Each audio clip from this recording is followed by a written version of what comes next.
I hate the fact that Ron's not here. I hope y'all know that. I really hate the We Ron's do. We not do here. too. Why Yeah, Ron not here? Right. Ron just has some other activities to do, bro. But I got to be host dub today and panelist dub, and I got to be all of the dubs all in one today. Goat shit. We are not the same. Appreciate you guys for joining up on Gridiron, man. We got CG back in the building. What's good with you, bro? Chilling, man. Glad to be back on, man. I'm ready to talk some football. Yes, sir. Then you got your usual suspects, G Baby #1, coming from New Orleans Saints fandom. Salute to you, Yes, my sir. I guy. know. I know you see the hat back there. There's a beanie somewhere. The lanyard. I got the cup on deck. You know what I mean? We Saints. Yes, sir. And then you got your usual guys that's been rocking it out for bro. I think this is about to been a whole year since we've been doing Gridiron, bro. So Fluent Oh yeah, it's J close Rob to it. came later, but fuck it, you part of the crew, bro. Always been. So Fluent J Rob Word. Ben, happy year anniversary, bro. For real. Is it For really? That's sure. crazy. Look at Happy that. anniversary! Happy Happy anniversary, bro! If anniversary. I Look knew, at I'd there have you got you go. some There flowers, you bro. go. Mm. Yeah. Y'all got Happy any? year. Glad Y'all, to But here, I don't glad have. I to don't be a have part flowers, of but this I'll give you journey, some. yo. I'll give you some. Yeah. y'all got any? Some Y'all got any top 5 moments? there's so many, bro. Nick Chubb. Why is Nick Chubb in the S tier? That one was OD nasty. Cooper I'll Cup. never forget Nick that. Who Chubb, said? the guy who's Wait, gonna time win out. me Somebody the didn't guy who's think gonna win Nick me the Chubb was fantasy S tier. championship against y'all. Mm-hmm. Ooh, Nick Chubb. Wait. Somebody wasn't a fan of Nick Chubb being S tier. That was Dub. That was That was Dub. That good. was Dub. That was good. Oh, you are. That was You good. haven't seen that? It's been And pinned then on. It's Yo, you been ever see pinned on that? there for a year now, bro. Yo, you ever see that video that went viral? It was like, you a victim. Like like that man had to do something to see that shit. Nah, bro. I'm not gonna get into that bag. That was a whole like 8-9 months ago, so I won't get back he into said that the bag. Ernest Johnson looked The just as Ernest good as Johnson. Yeah, he did. Yeah, he did. because of that O line. Listen. Let me tell y'all this. Just go back. Listen, it's not crazy when you go back and watch it, right? Go back and watch the Ernest Johnson. That dude looked insane. Bro, I'm telling y'all. Dub, can you just admit that Dearness Johnson was on your fantasy team, bro? That's the only reason this will I make wish any he type of was. sense, bro. I wish he Oh was, my bro. But the god, Ernest Johnson was killing, bro. I promise y'all, he no way was. did this man just say that, bro. Listen, yeah, old times, great moments. We had the Cooper Cup train, the Matthew Stafford train. What else, Fluent? What else you had? Our little rivalry that's going on for a year. Yeah, Man, that there's was so probably many. top 2. Matthew Honestly, Stafford. there's Matthew Stafford. but no, honestly, the ones that stick out to me the most are like, listen, I know he's not here, but Bama, when he first introduced Deshaun Watson, like that that is a forever moment. You know what I mean? All those other people too, but those things were, they still going today. They still going a year later. They still funny. Nah, Sure. that's a fact. Bama's legendary, bro. Can't. I hope he has time to be here tonight, but we shall see, bro. But y'all ready for our first topic of the day? Let's do it. Let's go. So, part of the title of the video, bro, the Buffalo Bills and Josh Allen's been looking phenomenal, bro. Really showing that they possibly are the Super Bowl favorite. They've been the most dominant team in the league right now, maybe apart from the Philadelphia Eagles. So, CG's really a Josh Allen guy. I am, man. And I'm glad I got a good mix of Josh Allen / Lamar Jackson stands, because I'm not gonna hold y'all. What Josh Allen's been showing me, I think he might be better than Lamar Jackson, bro. And it's not crazy to say that. Oh. It's not crazy. I've seen the light. I've seen the light. I've seen the light, bro. The Josh Allen hate cannot be tolerated no more. No more. J Rob. Thank you. Never I'm hated just- on Josh Allen. Never I'm hated just on him. saying, bro. Never hated CG, him. what you got, bro? Oh man, I really feel like every given week the tide flips between who's better between Allen and Lamar every day. The first couple weeks was really looking like Lamar.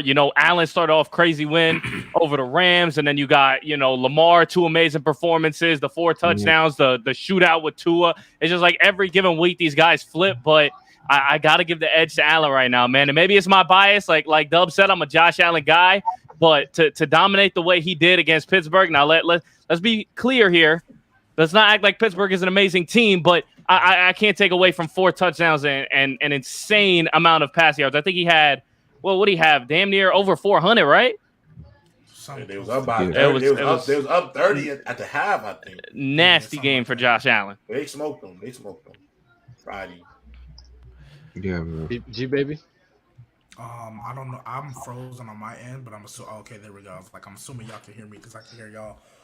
I mean, I'm not gonna lie. I've had Josh Allen at 2 for a minute, Yep. and it's all close. You know what I mean? But I've had him at 2 for a minute. I think Josh Allen, like, J Rob kind of talks about it. I think Josh Allen, like, it's really his intangibles. Like, I get if you Why want do to y'all say do Aaron this to Rodgers, me? still, if Aaron Rodgers is still, if you guys want to have him that high, Brady, I understand it. But Josh Allen, for me, is just intangibles. I think his teammates really want to play for him, and he's showing up. I know he's had that record of like 0-7 in like the last 7 one-possession games up until this up until the one against the Ravens. So, like, I understand that 100%. That's all fair criticism, but Josh Allen, to me, has been the second best quarterback in the league. And you take into account that the fact that he is the run game for this team. I know James Cook has the potential to be the back they want him to be, but right now, Josh Allen is the run game. Like, no questions asked. They might hand it off to Singletary and Moss, but Josh Allen is the run game. Why do y'all do this to me, bro? Y'all be pissing me off. Y'all said second. I give this man fucking praise, and now you just go off this cliff, bro. I said if you want to put said Rodgers second. in, I said if you want to put Can I Rodgers in, chime in? Brady, You bro. still gotta be the host. So Right? hold You on, gotta be the hold on. host right now, So, though. I'm not so gonna argue. who's won? If Josh Allen's second, who's won? Mahomes. So you got Mahomes. Mahomes, Allen. And then, like, I have Brady 3. And then, because of personal preference, I would take Herbert. But I know, like, Aaron Rodgers, like, I'm not going to sit here and act like I don't know who Aaron Rodgers is. But Brady's 3 for me. And then Herbert and Rodgers can go for. Actually, I lied. I think Lamar, because before I had Lamar, like, right up under Herbert, I think there's an argument where, like, you can, if you want to move Lamar in that 4 or 5 range, I'm not going to argue. So that's your top 5. Name it again. But that's about pretty much Mahomes, everybody. Allen, Brady, somewhere in that round. and then Rodgers, Herbert, and Lamar are all in there. But right now, as currently stands, I would say Rodgers then Herbert. But, like, if you want to put Lamar at 4, if you want to put Lamar at 5, Rodgers over Lamar right now? Right now? So, Right now. well, Not if all we do time. Right now? If we do right now, like, If- my rankings are going to change tremendously if I'm just basing it off of 5 weeks. Like, Mahomes is still going to be 1, Josh Allen is still going to be 2, but 3 through 6 has changed. If I do right now, just based off of 5 weeks, I'm just doing overall because with the thing with Aaron Rodgers, I expected him to struggle. I said he would consistently struggle because of the lack of weapons. It's not. Yep. I mean, you can debate if it's his fault or not. That's a different story for another day. But I knew he had unproven guys, so I knew his offense was going to struggle. Yeah, So but I don't what think he's it's looked all like just doesn't- the receivers though in Denver. I actually be watching those games, and I'm not gonna sit here. If you watch, I'm telling you, if you're watching their games, I personally, to be honest with you, I think sometimes it's more so the play calling. To be quite frank, like I do not think. Like, I've seen Romeo Doubs. I mean, Alan Lazard is a reliable receiver. And my thing is, we give guys like Lamar Jackson praise for really making do with not much elite talent. And he gets criticized for Lamar Jackson outside. You know what I'm saying?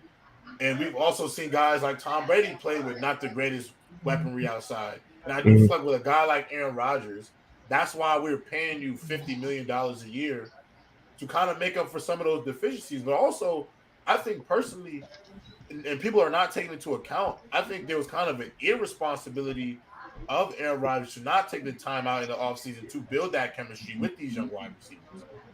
And I think sometimes now you can kind of tell to me that he don't have a level of trust with some of these wide receivers. You can just kind of tell because when Aaron Rodgers misses a throw, usually like throws a face or something like that. Yeah. And so I don't really want to give Aaron Rodgers the complete out that like it's just about the weapons. I do think Romeo Doubs is a talented guy. I think Alan Lazard could be viable. I like Robert Tonyan. I know there was a big argument about Robert Tonyan at one point, but I like him. I think he's a solid receiver. So I think that's more of a chemistry and a play calling thing that they have to figure out as a group. And I think the one biggest issue as well is I don't think LaFleur, I think when shit goes bad, he just puts it in Aaron Rodgers' hands. I think that's how it's always been. I don't think they really work as a coach quarterback as a tandem. You know what I'm saying? Yeah. I think it's two individuals. And it doesn't help either when in the offseason, Rodgers going on the Pat McAfee show talk about how inconsistent his receivers are and just constantly complaining, constantly there's some type of excuse or just he doesn't seem to want to take the blame for any losses or any struggles. And I'm sure that doesn't help the chemistry or like just any morale in Green Bay either when you're just going to throw your receivers under the bus. Like, you're part of the problem just like everybody else. If points don't get put up, yeah, you could blame a receiver. He didn't break the route. He didn't make the catch. But at the same time, you're still a part of that offense. You're still in that group. I think he's got to be accountable. Rodgers might be one of the most overrated leaders at the quarterback position in the history of the NFL. You thought I was going to say overrated quarterbacks, but he's not. He's got all the talent and skills in the world. I was about to say for Yeah, but when it comes to his ability to make players better and lead a team, he just seems to do the wrong things, like going on the Pat McAfee show, like calling out, like just his body language. Even he's that same kid, and I can call him because I'm older than him. He's the same kid who, when nobody drafted him, he's like, oh, they're gonna regret that. Like, it's just he's got. Listen, you want that confidence, that cockiness to a certain level, but he takes it too far. Where, to your point, he's not accountable for the shit he does wrong, and that's where I think he always falls. That's where he falls short in the playoffs. I think that's why they lose in the playoffs. Yeah, he doesn't. He never will say my bad. Never. It's always you dropped it. You're bad. Bad throw. You're bad. When has that happened before? When has that happened before? I've never heard any thing like that happen before. Maybe from this season. Either preseason where he blamed them like after week 1 or something. This year, or I'm talking about. This year. I'm talking about over the course of. See where now he's also had for the last few years the best receiver in the league.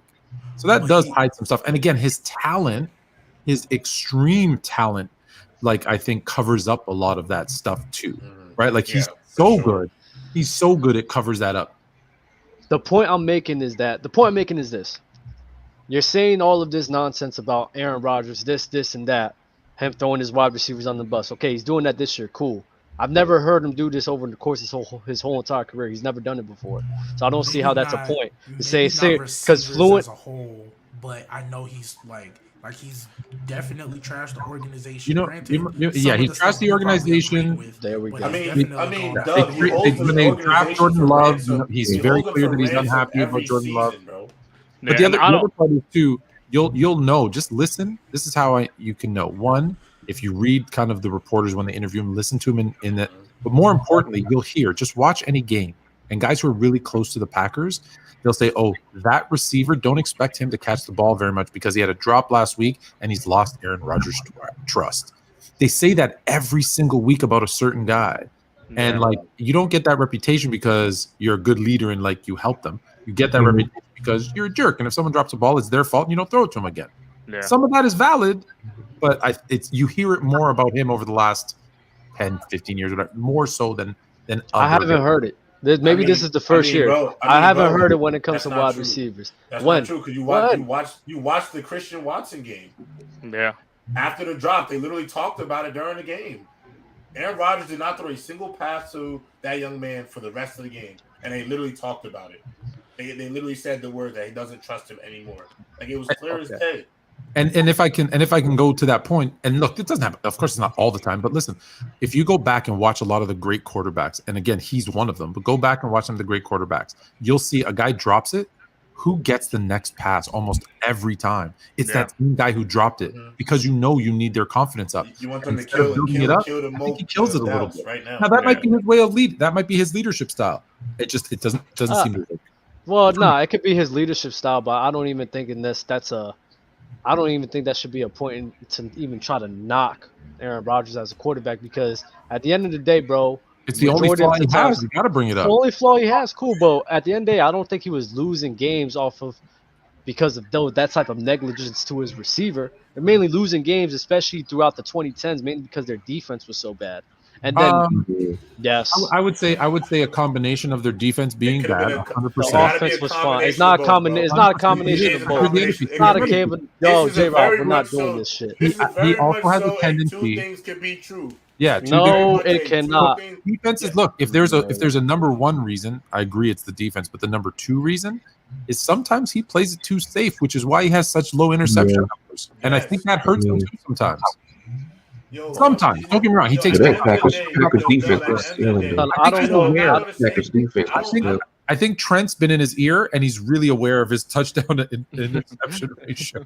That's facts. And I think that's like the big difference between him and Brady. Both those guys are very safe passers. They know how to make the right reads. But you'll see Brady go out of his way and go take a shot and give his guys chances, and that's why he's able to win a lot of those big games that he plays, especially obviously all those playoff games. And I think Fluent hit it right on the money. I think that's one of the biggest reasons Rodgers loses a lot of those big games. Is just especially a couple years ago against Tampa Bay, that's the biggest one because you knew that defense was stacked. If you throw it inside 10 yards, they're going to have that wrapped up. They're ready for that. You have to give them a reason to have some kind of nerve to play coverage down the field. If you don't give them that, that's the whole reason they lost that game in itself. He doesn't take risks. I mean, that's why these games are so close. That's why the Giants was able to beat them. Everything's in front. Everything's in front of you. The Giants beat them because their defense was ass. Number one, we already clarified that with you, baby. Majority of times, the Giants beat them twice though. I think they beat them twice almost. When? Double check.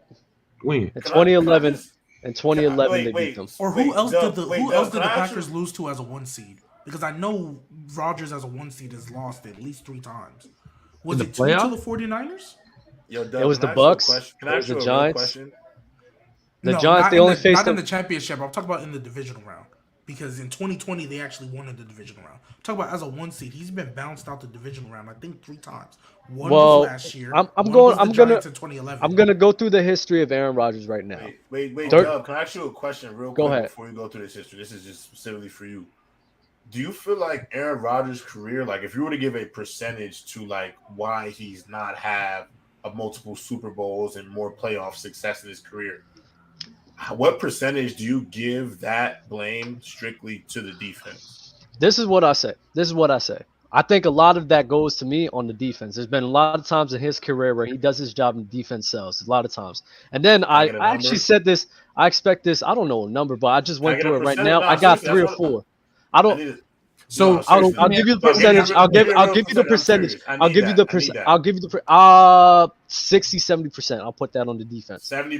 Can I ask a question between there? Can I ask a question between there? Go ahead. Because you said 60% you blame the defense for his failures.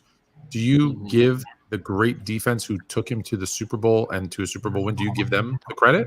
Thank you. That was my next point. If it wasn't for his defense, he doesn't make that Super Bowl. That was my exact next point. I mean, he played garbage. He played. Hold up, time out. He played garbage in that conference championship game. I give you that. But you're not. Then you're forgetting what he did against the. You're forgetting what he did in the divisional round against the Atlanta Falcons. You're forgetting what he did against the Philadelphia Eagles as well. I mean, one game. It happened. Like a defense bailed him out of the game. That's fine. That happens with just a lot of people. But he showed up in that game. Won, right? Yes. Last year. Let me ask. Last year, was that his fault or the defense's fault? More so. No. That was on him. Like that was on him. I'm not gonna. So the last 2 seasons has been on him. Nah, I don't even blame the last season him losing as well. I blame that mainly on Alan Lazard missing a wide open pass to his face and he didn't look for the ball. Because hold up, J Rob. I'm gonna say it like this because you guys been asking all these questions. I've been answering them all. I'm gonna say it like this. This is the unrealistic ass expectations that you put on Aaron Rodgers and quarterbacks in general. I'm sorry. Not everybody could dominate like Tom Brady. Not everybody could dominate like Patrick Mahomes has been. Not everybody could dominate like a Joe Montana has been. It's extremely difficult to win a championship. It's extremely difficult to be a multiple Super Bowl caliber player. Peyton Manning is a lot of people's top 5. Peyton Manning is a lot of people's top 3, and he only has 2 rings, and he has 1 ring off of the backbone of his defense. Let's clarify that. Drew Brees is a guy. Tom Brady has a few rings off the backbone of his defenses too. Okay, cool. Drew Brees is another guy where we sit here and like he only won one Super Bowl as well, and that's not because of him. It's because of the situation part of. This is my point is this. We have to stop expecting every quarterback in the fucking league to dominate like Tom Brady and dominate like Joe Montana because those guys are fucking different. You cannot dominate like those guys. You cannot put those in that realm. How can we not do that to Aaron Rodgers though? The way we've talked about him his entire career, that's like it's not before you like Doug. The expectations were put; those were his expectations. For sure. And let's be real, Aaron Rodgers probably expects those Tom Brady, Joe Montana expectations of himself. So let's not be unrealistic and say we put an unreal expectation on Aaron Rodgers when come on, Dub, you it's not about that he's considered a top 5 all-time quarterback. For sure. If you consider him top 5 all-time, then he has to have the same expectations. Like, look at the top 5 of all time. Look at the top 5 of all time. The general consensus is Tom Brady, Joe Montana, Peyton Manning, Aaron Rodgers, Drew Brees, or I don't know, John Elway, whoever else you want to put there. That's the general consensus. Outside of those two big dogs of Joe Montana and Tom Brady, none of those guys was multiple time, probably from John Elway and Peyton Manning, multiple Super Bowl champions. And Peyton Manning, Peyton Manning's one. That's the definition of getting carried to a second chip. That's what Elway got more than one.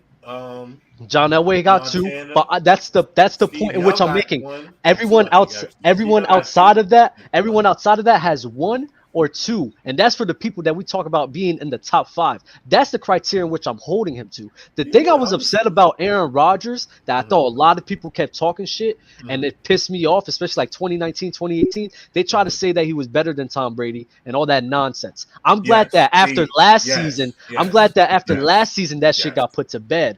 But the way that people have switched up on Aaron Rodgers, even questioning this man being a top 5 quarterback, is ridiculous. The shit shifted too crazy. OD. It shifted way too extreme. I think that's because of the lack of success in the playoffs. And listen, there's a recency bias. Like when you look at the Packers since he took over the starting, it's not like when you say their defense was ass, it wasn't that bad. There was 8 years where they were a top 10 defense. There's multiple years where they're a top 15 defense, and there's really only, I'm looking right now, 3-4 years where they were not in the top 15 in terms of defense points, yards allowed. So it's not like they're horrible defenses. They're middle of the road to top 10 most years. And so it's not like they've got, like when people say Brady, they're like, oh, Brady had a top 10 defense. Well, okay. Rodgers has a top 10 defense 8 times and he only got there once. And they weren't even a top 10 defense that year. The year that he got there, they just played really well in the playoffs. So like that's when, like, I get what you're saying. You need a good defense, of course, but you can't also just blame his lack of success on defense, especially when he's playing. Well, now he's playing in a weak NFC, but it's just when he plays in. Let's be honest. When he plays in a weak division, let's be honest. The Lions have always sucked. The Bears are good once every 10 years. The Vikings, they stink. So they've got a lock on their division. So he's automatically in the playoffs almost every year. That as long as he's healthy, they're in the playoffs. So he does have a bit of an easy road too. Like let's not give him all. Can I say this? Can I say this though? I'll give him all the excuses. I think him losing to Tom Brady too, in that the person that he lost to in that NFC Championship, I think that is what left that might have hurt. Sour taste in people's mouths, Doug. To answer your point about why the pendulum shifted so crazy to the left, I think it was him losing that game because I think it's multiple. I don't think people could have liked that. And then the San Fran thing. Yeah, go ahead, yeah, because that's back to back. But what I did want to say also too, because in the NFC, like in the time where Aaron Rodgers was like really coming up, all the best quarterbacks, like Tom Brady was still in the AFC. Peyton Manning, I mean, he had his years and then obviously fell off, but he was still in the AFC. Yeah, he had Drew Brees, but Drew Brees was worse defense than him.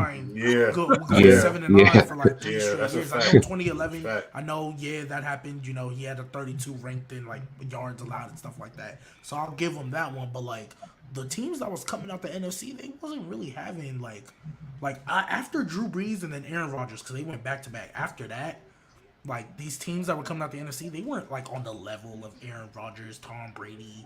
You know, they really weren't. Like you had Legion of Boom. A lot of these teams that was coming out the NFC were having great defenses. Giants, well, they played like crazy in the playoffs. You had Legion of Boom twice. Cam Newton and the Panthers, they had a great defense. Most of these teams that was coming out the NFC weren't really having.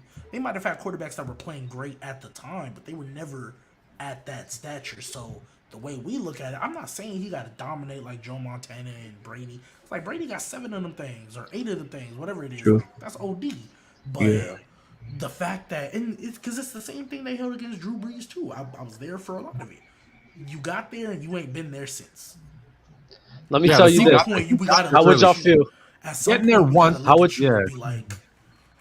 How would you feel? How would you feel if y'all knew that 6 out of the 9 times that Aaron Rodgers lost in the playoffs?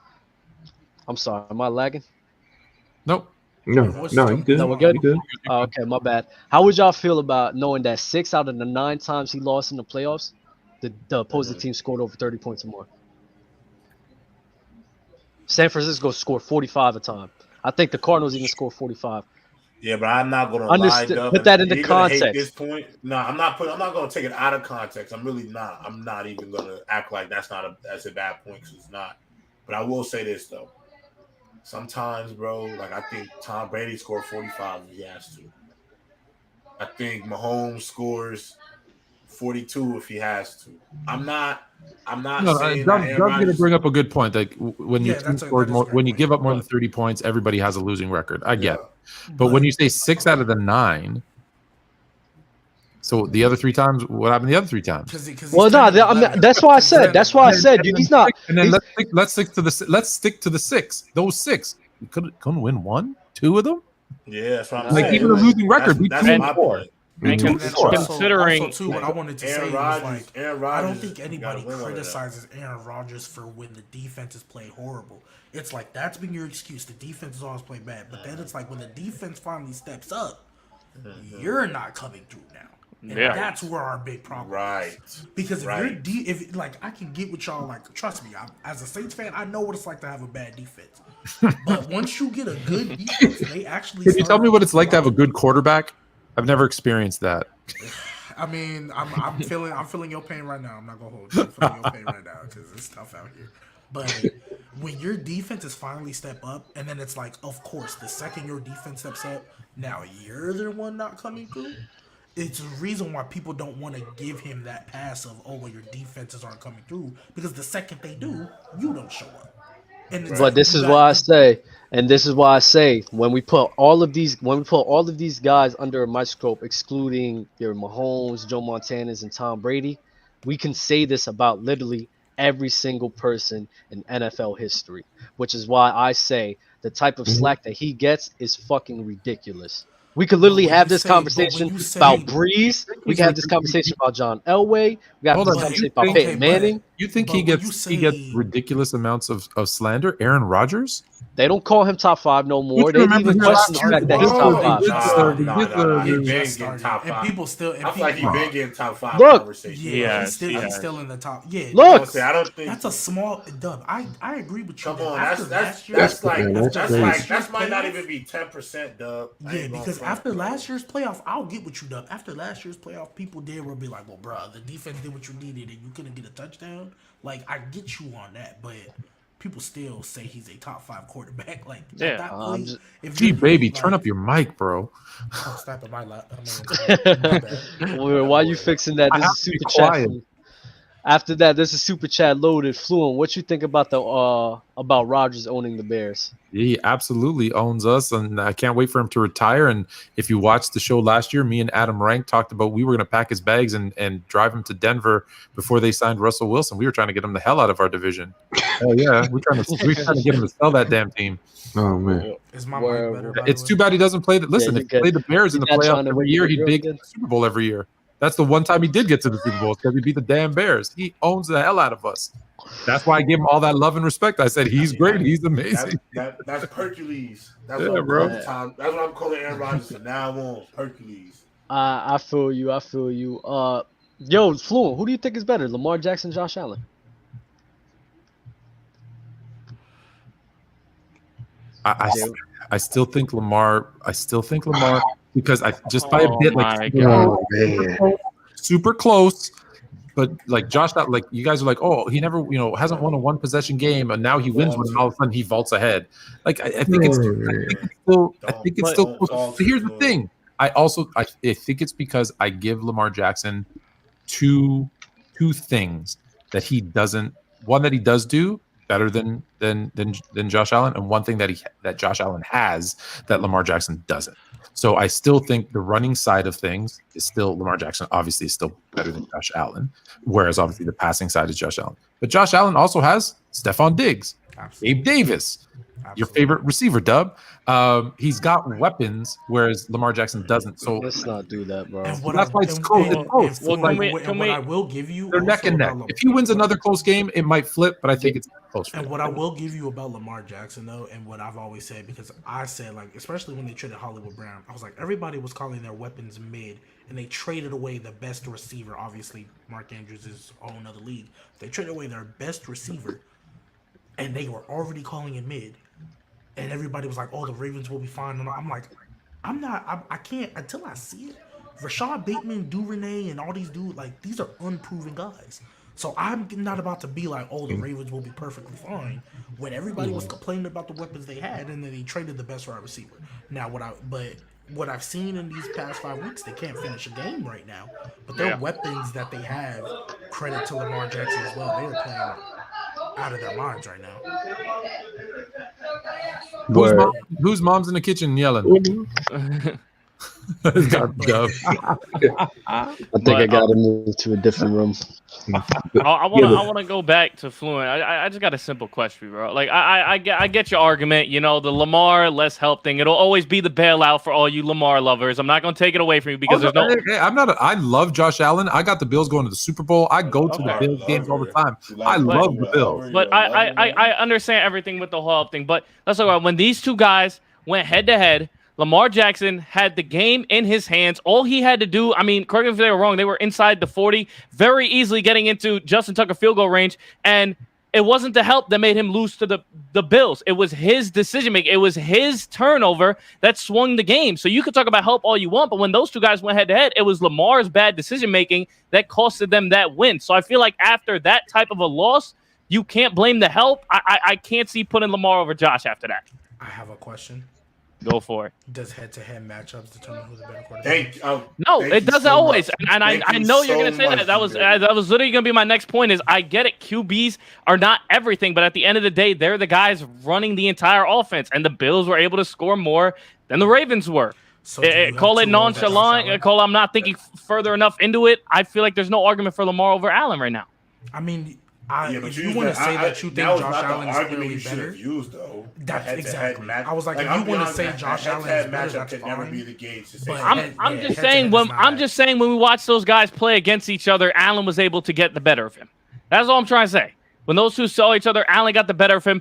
Lamar was the one who made the mistake. The no Hollywood Brown, no true wide receiver one was not going to stop him from throwing that interception and letting Allen go down the field and win that game. But you're still saying that because he got the upper hand against him in one game, that determines that's your determining edge to why Josh Allen is better. If Lamar makes that throw, is he better than Josh Allen? Yeah, let's say he makes that throw and they get the touchdown. If they win that game, you can make a way better argument for it. So then you're using the head-to-head matchup. I think there's value in that. You watch QBs go head-to-head. That's weak.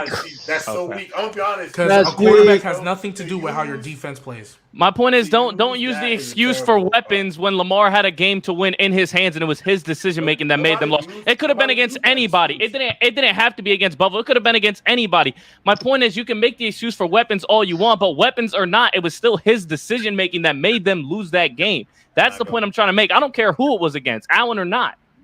Okay, so like I said before, bro, like I think the issue with your points are we're arguing who do you think is the better player. And you use the head-to-head matchup. And at the end of the day, the weapons thing, we all kind of know that. Yeah. If Lamar Jackson would have, the thing is, Lamar Jackson would have won the game and they would have won. You would come up here today, and that would not be the argument you would be using to say why you thought Josh Allen was better. You would have to dig in your bag a bit and find out a more credible argument to make than just a head-to-head matchup. Yeah. Let's just say for example, if they play each other again in the playoffs, and Lamar Jackson's Ravens beats them in a playoff game, your mind is not going to change about who you like better. You like Josh. It's not. So if he beats him in a head-to-head matchup in a bigger stage, it holds more value. So last year, Joe better. Burrow was better than Patrick Mahomes. No, But absolutely they not. won the game, and Patrick Mahomes beat him in the interception head-to-head that cost matchup. They them did win the highest game. stage. They did Hey, win the championship. game. What you're not seeing where the flaw is and what you're saying. No, I see the flaw. But my point is, I'm just not necessarily. I think y'all are missing the point. I only used the example of the game against Josh Allen because that's where the point is proven. Allen, Buffalo, that has nothing to do with the point I'm trying to make right now. So that's on me for even mentioning that. My point was just, I don't like hearing the excuse of he needs help when it's his decision making that has lost them games. That's the point I'm trying to make. Forget Allen, forget Buffalo, forget the head-to-head matchup. That's the point I'm trying to make. Okay, so let's be clear. I didn't say he needs help. I said I give him. They're very close. I think we all agree that they're very close. And I think because he doesn't have the Stephon Diggs, and because I have him better with his feet, that's why I have him like a hair above Allen. But that can change, dude. Like it's that close. There's no separate. It's not like they're like this. They're very close. My argument is even with the weapons, he's performing. So like that's kind of what I've always used for his MVP season. Everybody would complain about the weapons MVP season. I'm like, he still won MVP and was balling with the weapons. And let's be clear: if the Ravens had a good defense and maybe some better decision making from their coaches, they're also 3-1. They might be 4-1, 3-2. Like they probably have a better record too. So there's there's that, and then do we look at him differently if he's 4-1? I just think the hardest part to say that, like, we've watched Josh Allen for the last this is year 4. Him and Lamar are both about year 4 now. Year 4, year 5. And I think it's been a 2-year stretch where we've seen like the real increase of his performance. But also in that same year 2 increase, you kind of seen the same from Lamar. I think my only issue with this Josh Allen thing, what you said, is just like, has Josh Allen always been this real crazy accurate quarterback? No, but I think that's where the Josh Allen love comes from, because Lamar Jackson came in and was amazing, right? MVP. Mm-hmm. Then he's down. Some of that is injuries, right? He's missed some time and he's descended. Whereas with Josh Allen, he came into the league, and let's be honest, if we're being real, he didn't have a lot of high expectations, and he has ascended. So he's gotten better. So people see a guy who's gotten better every year, and they're looking at a guy who jumped and then kind of dropped a little bit and now is coming up again. So they see that consistent growth. So it's like, oh, he's better because. Whereas we're always going to compare Lamar now to MVP Lamar. And that's tough. He set that bar so high. Also, I think that people hurts. never take into account that Josh Allen was a 60. And this is why people bring up weapons when it comes to Lamar, because we debate these two, because Josh Allen was a below 60% completion percentage of a quarterback, and then he got Stephon Diggs. Nobody's giving Josh Allen the out, like, or not giving him credit for being good, but people will. It is not. Don't forget Dable. Don't forget Dable, because look what he's doing in New York. Don't forget Dable. It's not crazy to just acknowledge the fact that having a Daniel Jones doesn't look that good. At wide receiver, no. Because it can be a bailout. It's okay. It's off the back of Saquon. When he got Barkley playing like Barkley. Oh yeah, for sure. Ben, what you got to say, bro? Hey, I just think Josh Allen just a better quarterback than Lamar Jackson. That's all I got. Plain and simple. That's all it is. That's okay. That's your opinion. That's your opinion. That's not ridiculous to say that. That's your opinion, bro. Smooth. Absolutely. Listen, at the end of the day, it's still. I can't believe I'm going to start agreeing with Doug. It's still Patty Mahomes. MJ Mahomes, baby, the one and only. Salute, my king. I'm not saying that part. The only thing I will say about the Josh Allen Lamar thing, I think it's very close, and I really just feel like at this point, they're both just kind of knocking on the door, and I'm just kind of waiting to see who punches it open first. Mm-hmm. And that's a fact. To me, it is them two. Like, obviously, Brady and Mahomes is already past the gate, but I think it's Josh Allen and Lamar kind of knocking, and we'll see who gets it open first. And let's not forget about the God car. Topic number 2: the Cowboys defeated the Rams. In a crazy upset victory, bro. Are the Rams out of Super Bowl contention? That's a question I want to ask you guys. I won't say that. Who's going first? Oh, okay. Go ahead, G baby. I see you got your thing on you. Go ahead, bro. Yes, and it's because of their O-line. Cooper Kupp is still gonna do his thing. Like, just put that out there for people who still aren't believers of Cooper Kupp. So far, second in receptions, second in first in receptions, second in yards, second in touchdowns. tied for third in touchdowns. Oh, He's a tied dog. for third. Okay, 1, 2, 3, baby. He's got 1, 2, 3. So He's a dog. Just stop saying he's not top 5. But their O line, which I didn't think would drop off that much. I knew it was going to take a hit, but after the way they've been looking, as soon as I saw what the Cowboys would look like, I knew they were gonna have a field day. I knew they were gonna have a field day on that O line, and like Cooper Kupp won the game. Yeah. Can you see who picked the Cowboys? Yeah, absolutely. Like Russ and picked- that wasn't ridiculous. Like Cooper Rush, I think had 100 yards passing. He did not have to do anything. All right. So like the Rams, they can't get that together. And when they get to the end, when they get to the playoffs, they're gonna have to see the Bucks, possibly. They're most likely gonna have to see the Eagles if they want to get out. And the Eagles defense is looking great, in my opinion. Like top 49ers. 5 unit for sure. They're gonna have to see the 49ers in their division. And it's already bad enough the 49ers have their number. Now their O-line is trash and the 49ers are healthy. That's a problem. So if they're I don't see how they can get out of the NFC without an O-line against at least 3-4 teams that all have good D-lines, all have good front sevens. Like, I mean, I didn't think the Packers offensively would really scare teams, but defensively, I think they could still cause problems. So that's 5 teams right there. You know, so I don't think they can. I don't think, like, even if they did re-sign Odell, I don't think that fixes their offensive line issue. No. Where And Ben, what you I got? don't see how they win. I agree with that. They Yeah. might not be able to pay him because of that. Yeah, I think they still in contention, but they just gotta fix that O line, man, for the Rams. Like it's atrocious. And this is my thing about Stafford though. I don't know if he realized he got another receiver on the other side with Allen Robinson. Like Stafford, this dude just feeding Cup, man. Like, it don't make no sense, man. Thank you. But it's not his It's fault. not his fault It's at not his all, fault. bro. He's got, like, listen, if I'm going to come to Matthew Stafford's defense, if you can believe it, that got offensive fine, line though. is horrible. Allen Robinson, right now, they have him running routes that takes time to develop. And so Stafford is not mobile, and he's running for his life. So he has no choice but to Cooper Kupp. If he had 2 seconds to let Allen Robinson run a route, because Allen Robinson is a great route runner, he could get him the ball, but he's running for his life. And it's not just what's his name, Andrew Whitworth's retirement. It's that offensive line just looks like they're not a cohesive unit. So Absolutely. that's the thing with Stafford. The positive is he has a great arm. He's accurate. He can throw a deep ball, but he needs time to set up. He's slow. Can't do it if you don't have the time. I agree with that. And Cam Akers, trash. Oh my God. That's all line. That's all line. I think it's hard to They run don't behind run. the line. You know what? If they run the ball a little bit, that would actually help. That would actually help True, people true, because true, offensive true. linemen love to run block way more than pass block, and they're not giving them that chance to do that.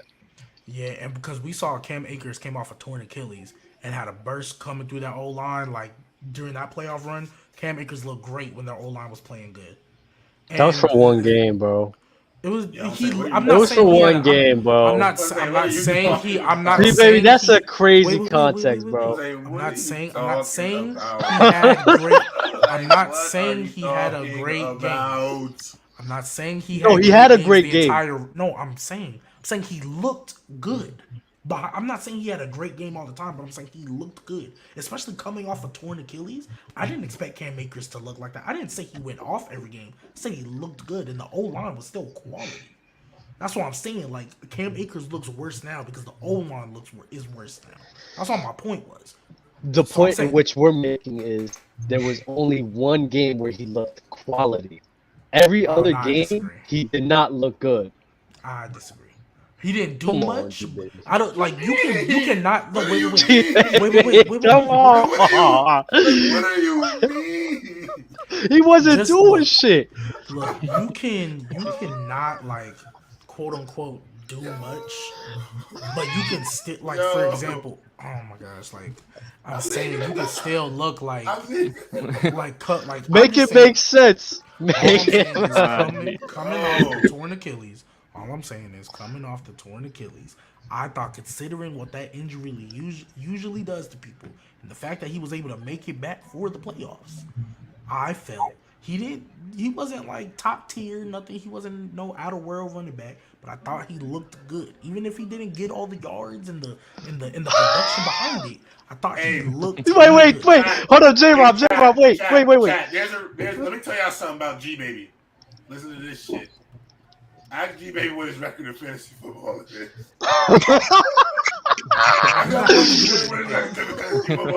What does that have to do with anything? And if we went up with context, right, I've had injuries up the butt, and I played against Tua and Jalen Waddle were on the same team once. They both combined for 80. That was OD. Hey, J-Rob, you want to know the kicker? You want to know the kicker though? Cam Akers had 24 carries against the Bucks. Guess how many yards he had? He had 48. Are you going to talk about the other games? He had 48 yards. I didn't say he looked good in every game, dog. Oh man, yo. Small production. You know what? I'm not going to go there. I'm about to take it to another route. The Super Bowl. 13 carries on 21 yards. Gee, baby, yo, you're wild, son. I'm not gonna go. That's quality. That's quality. That's quality. Hey, but since we're talking about the Cowboys and everything, how do you guys feel about Cooper Rush and the question marks on if he should be taking over the starting job for Dak Prescott? Cooper Crush, baby. Okay, oh that's God. what he's doing. He's just crushing the hearts of all that. Might be my new team for the rest of the season. Cooper Crush, baby. That's the guy, man. I think they should trade Dak to another team. Are you dead ass serious? I'll take him at this point. Are you dead ass serious? Trade Dak to the Saints. Are you dead ass serious, Flo? Okay, I'm half joking, but at the same time, if a quarterback comes in and you're winning, like if they beat your Eagles this week. It's not gonna happen. It's not gonna happen. If they, it's not gonna happen. It's not gonna happen. Listen, anything is possible. That's why we play the games. Anything is possible. That's why we play the games. So let me just hear me out, though. Just hear me out. If just hear me out. If the Cowboys go beat Philadelphia, you can't put Dak Prescott back in. You can't. Bro, if you don't get up out of here, this is what gets me mad about you guys, bro. Stop, bro. You need to stop. Like, cut it out, please. This man, Cooper Rush, if we're going to be real, bro, he hasn't done shit. The defense. Nothing. He hasn't done shit. He does the most important thing. His defense did the most important thing. I think his defense. So they need it. You want to know what crazy stat? Check this out. You're not wrong that the defense has been playing great, but here's the thing. Because of the quarterback being limited in ability, right? What have they done? They're playing it safe on offense. They're running the ball. They're playing defense. That's winning football. When Dak is in the game, look at the way they call the game. Pass, 60 passes, and they lose. So I'm sorry if you don't know how to coach a guy of Dak's ability, because he's way better than Cooper Rush, obviously, right? But if you don't know how to win with him, then you have to go with the other guy, because what matters? It's winning. If they don't win, they get fired. You know what they say? Winning is the most overrated quarterback stat. Don't put the misuse of the head coach making terrible decisions. Try to put that on Dak Prescott. If Dak Prescott, they could sit here. Hold on, wait. Because I'm gonna say it like this. I'm about to ether you right now. It's not ether. I'm about to ether you right now. If they put they've learned. Hold up. They've learned from their mistakes by not trying to play that way. Number one. So that goes to show you. I don't believe you. That they should. Them showing you to run the ball, play through Zeke and Pollard, that shows to winning games. Then you can lean on Dak Prescott. Hold up, wait for me to finish. Knew that. They didn't already know that shit. They did because hold on. They have people that they pay a lot of money to. People tell them when Ezekiel Elliott rushes more than 20 times, we never lose. When he rushes for over 100 yards, we're like 20 and 5. They have that information. They choose not to use it. Oh my God. Fluent. What are you Mind talking about? This is Mike McCarthy. What's the goal? What's the goal? This is Mike It's Mike McCarthy. What's the second goal? he gets What's a the goal? quarterback that can sling it, he's gonna be a pass happy dude. No, wait. What's But the he goal? does. What's the goal? What's the goal to for every team? What's the goal? Win a Super To Bowl. win a game. Win a Super Bowl, right? Yeah. Win a Super Bowl. Win a Super Bowl. Regardless of which way they handle it, who is the guy that they trust to deliver them to that? Cooper Rush or Dak Prescott? Fluent, don't you fucking lie. Fluent, I want to know. they do not trust Cooper Rush over Dak Prescott, bro. That is a lie. That is a lie. I want to know what you're seeing. What have we seen from Dak Prescott? So Dak, hold on. So It's not that. It's not that. It's not that. It's not what I've seen. It's not what I've seen. I don't want to yell over everybody. It's not what I've seen from Dak Prescott. It's what I've seen from Cooper Rush, and what I've seen from Cooper Rush is significantly worse than what I've seen from Dak Prescott. They're winning games, yes. They're winning games. Y'all agree on that? They're winning games, yes, and that is fine. They're winning games off the backbone of their defense. But you don't think that a head coach would sit here and be like, you know what? Us running the ball, us playing it safe, us playing this way, this is the way to go. We're going to get a better QB in this position, and that way we all keep this mentality and keep this mindset and start throwing the ball when we have to. You don't think that they Can I keep... answer that? Can I answer that? Yeah, go And ahead. the offense has been looking ass. Yeah, Go ahead, can you I answer that real quick? So you asking, like, don't you think, they're going to keep that mentality once a better quarterback gets in? I'm telling you that once that gets back, book it. He's throwing close to 40 times the next game. Exactly. The next game, 100%. The 100%. second he comes back, they're throwing like 40 times. Like, cause you know who's been suffering. CeeDee Lamb ain't been getting his targets. Don Schultz ain't been getting his targets like he usually do with Dak. So the second Dak comes back, he's gonna want to feed his guys. Everybody's they're gonna want to start feeding that guys, start making that offense more dynamic. Because now because don't get me wrong, Cooper Rush ain't nobody saying he better than Dak unless we're trolling. But obviously we know what Dak can do as a quarterback. That's why Mike McCarthy ain't gonna stick to this philosophy. The reason he's sticking to this philosophy is because he has to.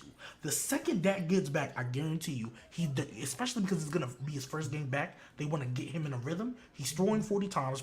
He might hit like 300, 350 yards. CeeDee Lamb's gonna have a great game. Dalton Schultz is gonna go back into the fold. That's literally what's gonna happen the second he's ready. And they lose that game. let me ask you this. Let me ask you this. Moore guy, right?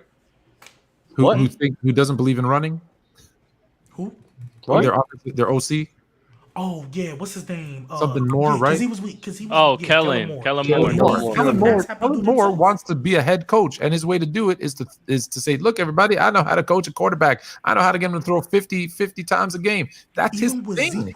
Even when Zeke was more healthy, they were still a pass-happy offense. What I'm gonna tell you is this right here: we're not gonna sit here and act as if that offense, even though they're winning games, the offense looks ass. The offense looks terrible. Consistent 3 and outs. Consistent 3 and outs. Consistent putting the ball. You're not getting a rhythm. They're lucky that the defense is so good so that they're able to bail them out and keep them in games. But if it wasn't for that defense, that offense that they're running right now is below average, probably bottom 5. It's damn near bottom 5, bro. We're going to be 100% real. I ain't gonna lie. Dak Prescott being there, even if they throwing the ball more, they're still going to be winning because that defense is not going to be changing, and the offense is going to be more dynamic with Dak Prescott there. What have you seen from the Cowboys with Dak Prescott that makes you believe that? Thank you. Oh my God, bro! Didn't they make the playoffs? Didn't they make the playoffs last year with a worse defense? What do you think is going to happen this year? Every year, the first round, they lose. Oh my God! It's the Cowboys. That's fine. You think Cooper Rush ain't going to lose in the first round? Wait, didn't y'all say that the Cowboys defense was top 10? Losing the first round. Weren't y'all the ones that told me that the Cowboys defense was top 10 last year? So you say it was a worse defense, but it was still top 10, was it not? That defense was top 10. I agree with you, G-Baby. Hold up, wait, J-Rob, you just said something. Wait, J-Rob, you just said something. You said they haven't shown you getting anything out the first round. Do you think that Cooper Rush is that guy to get you out of the first round? Yo, if I don't have to pay $40 million a I'm year not to gonna do lie, the that's same great. thing, No, bro, no, I'm no, going to do it, bro. Like, Come on, bro. Y'all just saying spewing I'm nonsense. not saying anything. I'm not saying any nonsense. Let's be real about that situation with the Cowboys. First of all, Jerry Jones ain't really want to pay Dak. That's a fact. Everybody watched that contract situation go on for a year. It took Dak Prescott completely destroying his ankle for him to get paid. Two, like I just said, they keep only going to the first round. You're sitting here talking about Dak Prescott as if he's showing up some big BD energy in the playoffs or something. Does Like, Dak Prescott not- have a win? Does it's Dak Prescott not have a even- win in the playoffs? I don't think. Yo, You see I'm what gonna you're be honest doing? with you, baby. I know. You see what y'all doing? Yo, can I finish my point, bro? I'll let you rock out. I'll let you rock out. Go ahead. I'm not doing anything. All I'm saying is we're thinking in the mind of what Jerry Jones would do. What we think Jerry Jones would do. At the end of the day, they are winning football games, bro. And yes, they have maybe the best defense in football. And I also want to be able to dive in about what I said about Michael Parsons being the best player in defense on football. But that's another story. So they can rely on that. They can easily rely on that. But they are offensively playing just within themselves. I know it's not going to be crazy stats for guys like CD, but they're playing within themselves and they're winning football games. And like they said, at the end of the day, if one guy's going to give me 400 yards and I'm losing, then come on, bro. You know, like, I'll pay this guy $2 million a year to. So this is what I'm going to say. This is what I'm going to say. At the end of the day, they're going to be competitive with or without Dak Prescott. That's a fact. They've shown to be competitive no matter what. You keep asking me. You keep saying, oh, what has Dak shown you to show you he's this guy? What the fuck has Cooper Rush shown you? He's done nothing. Even in the games in which he's winning, he's ass. You're trying to he's compare. Ass. It's not. No. Stop. Now, this is what you guys are doing. You're trying to compare Dak to Cooper Rush, and we're not making that comparison because Dak is significantly a better quarterback. What you need to compare is what Dallas does when Dak is the quarterback and how Dallas plays when Cooper Rush is the quarterback. And they play a completely different, safer, winning football style versus chuck it up with Dak. Now, that's on them. You're right. If they were to play the same style with Dak, you're absolutely right. They would win more games. They would probably be a Super Bowl contender, but they don't. Like, if they just Lord, made what Dak you guys Prescott, are spewing, if they just what made you guys, Dak Prescott, what you guys are spewing is nonsense. No, what you guys are spewing is not nonsense. spewing any No, and nonsense let me because tell you're you why. taking it- You're I think talking you're about taking it out of context. no, because you're spewing nonsense favorite because word. you're saying that they're not playing winning football. So let's take a rewind in history, right? In 2021, they made the playoffs with Dak Prescott. With Dak Prescott, them playing their brand of football, they win playoffs. That's them winning. That's having a winning mentality. They lost in round one. That's fine. If you think that Cooper Rush is going to get you is the answer to getting past round one, God bless your soul. I do. You know why? The year before, hold on, wait. Let me finish. The year before, Dak Prescott gets hurt, so they was losing because of that. Every year that Dak Prescott has been in the league, I think they've been making the playoffs with Dak Prescott. So what you guys are spewing doesn't make sense. But It does make sense. What wins in the playoffs? What wins in the playoffs? Cooper Rush is not going to win in that playoffs, bro. But Dub, that's not. You're missing the point of what either of us are trying to tell you. What we're saying is, at least my biggest. I don't want to interpret fluent wrong. The biggest thing about it is, yes, you cannot compare Cooper Rush and Dak Prescott. Dak Prescott is clearly better than Cooper Rush. Carson Wentz is better than Cooper Rush. But he's winning football games, and ultimately that's what it's all about when it comes down to it. And for a while, bro, the Cowboys have had a talented enough team to win more than they've underachieved, bro. They've had enough talent to win. They've underachieved, bro. And the thing I think me and Floon are saying is you're paying Dak $40 million a year. $40 million a year means I expect you to help us lead this team to win a Super Bowl. If I can get to the first round of the playoffs paying Cooper Rush $2 million instead of paying $40 million to do it every year, what is the difference? Go ahead. And then I also want to make, before Dak Prescott took over, I hope y'all can hear me because I've been trying to fix this mic. I hear you. The first time before Dak Prescott got there, the last time the Cowboys actually looked like contenders, you know what they were doing? They were running the ball with DeMarco Murray. and they were making sure their offense was run based. Now they did it Dak's first year with Zeke, like they were doing it then. But ever since Dak started getting better, and they switched over from old boy to Mike McCarthy and got Kellen Moore still the OC, they started to get a lot more pass happy. I think their point, what they're trying to say, obviously Dak Prescott is better than Cooper Rush. Clearly, no questions asked. Easily. But the two different play styles that they run, I'm going to give you a more recent example. Remember when Carson Wentz came back from the injury and we were all trying to figure out what was wrong and why he wasn't looking the same? And then Nick Foles replaced him again. And it was like all of a sudden, like there was no issues. Because Doug Peterson was calling the game two different ways. He was calling it one way with Nick Foles. He was calling it one way with Carson Wentz. That's what they're doing right That's now. not true. They were running That's a not lot true. more RPOs and basic stuff with Nick Foles than with Carson Wentz. The amount of not true. quarterbacks, the number of quarterbacks that can win without a running game or a short passing game that's almost like a running game, that number is small. It is very small, and even those guys look better when they run the ball. So you take a guy like Dak, and you don't utilize what you have in Pollard and Zeke, and you're just setting yourself up for failure. Now, they've won games because they still have a good defense. He's a very dynamic quarterback. They still won game, but that doesn't win in the playoffs. There's proof because they never go past the first round. So this is what I got to say to remind you guys on the nonsense you guys are talking about. In the playoffs, it comes down to it. Why do you think the 49ers didn't win the Super Bowl? Why do you think teams like that didn't win the Super Bowl? Because they didn't have a guy who could sit there and when the going got tough, could win the game with his arm. Do I agree with you guys? Maybe on the play call, and I can see where you come from 100%. But that doesn't change the formula in winning a Super Bowl in the NFL. You need a guy who, where the going gets tough, could bail you out of situations and could win the game with your arm. Now, Dak Prescott hasn't. You need a guy that can get you need a running game. You need a running game. Dak Prescott has shown us to even get to the playoffs. Let's not even dismiss that fact. Let's not dismiss the fact how well they played when Ezekiel Elliott was in his prime and playing phenomenal football. So let's not dismiss that. This is the best defense they've had in their whole entire Dak Prescott and Ezekiel Elliott's career. Okay. Now, Jimmy G could not win a Super Bowl. Jimmy G and Cooper Rush. No. No, Jimmy. I hear what you're saying. Jimmy G and Cooper Rush. Now this is the same thing. What y'all saying? Dominant run game. Great defense. That could lead us to a Super Bowl. Jimmy G and the 49ers have shown us that is not the recipe to winning a Super Bowl. You need a guy like a Dak Prescott. Figured it out. G-Baby. J-Rob, G-Baby. Hold on. Time. We can move on to the next subject because I figured it out.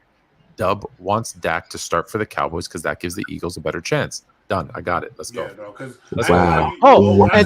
then hold on, wait, G-Baby. You brought up Nick Foles. You brought up Nick Foles when the play calling was the same. We ran for the majority of the year, and then the Nick Foles against the Vikings, against the Patriots, he was slinging that fucking rock. Showing potential of a quarterback who could win with his arm. Dog, I was talking about the year after. The year after the win the Super Bowl. Carson Wentz, there were struggles that year. Nick Foles took over again, and it was like, oh my gosh, why don't they do the same thing? All we're saying is, if the Cowboys, the way they're running their offense now. Yeah, I know. This is the last thing I said. Just dragged this OG. This is the last thing I said. If this little run heavy using Ezekiel Elliott and Tony Pollard and relying on the defense, if they just did that with Dak Prescott, had the same type of play calls, that's all we're saying that we want them to do, that we know, because we've seen it already, they won't do. That's our point. Not that Cooper Rush will win you games. It's the play calling that is going to hold them back. G-Baby, it doesn't matter.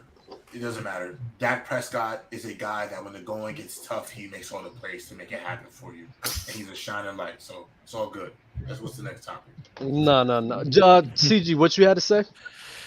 Man, I don't know. I see both sides of this argument, man. I feel like Flu and J-Rob see it as, Cooper Rush has a winning formula right now, so there's no reason to step away from it as long as he's winning games. But I also see what Dub is saying in the sense of, sure, this little strategy with Cooper Rush could get you 9-10 wins. It might get you in the playoffs, but as soon as you get there, no Dak Prescott, they are going to get folded because they're going to play a real defense that's going to know how to exploit that. and they're going to struggle. I mean, you look at this Rams game. Yeah, the Cowboys won this game, but at what cost? Cooper Rush had 100 yards, no touchdowns. They got a defensive touchdown, which completely swung the momentum the entire game. And I hate to go back to my team, but y'all did say the Cowboys were going to beat my team, so I'm going to go back to it. If the Cowboys play like they did against the Rams, against Philly next week, they're going to get demolished. They're going to get demolished. It's going to be a 15-plus point victory. Who said they're going to beat who? Okay, you said there's a chance of it, and I'm not even giving a. That's not what I said. What happened to any given Sunday? Anything can happen. That's why we watch the games.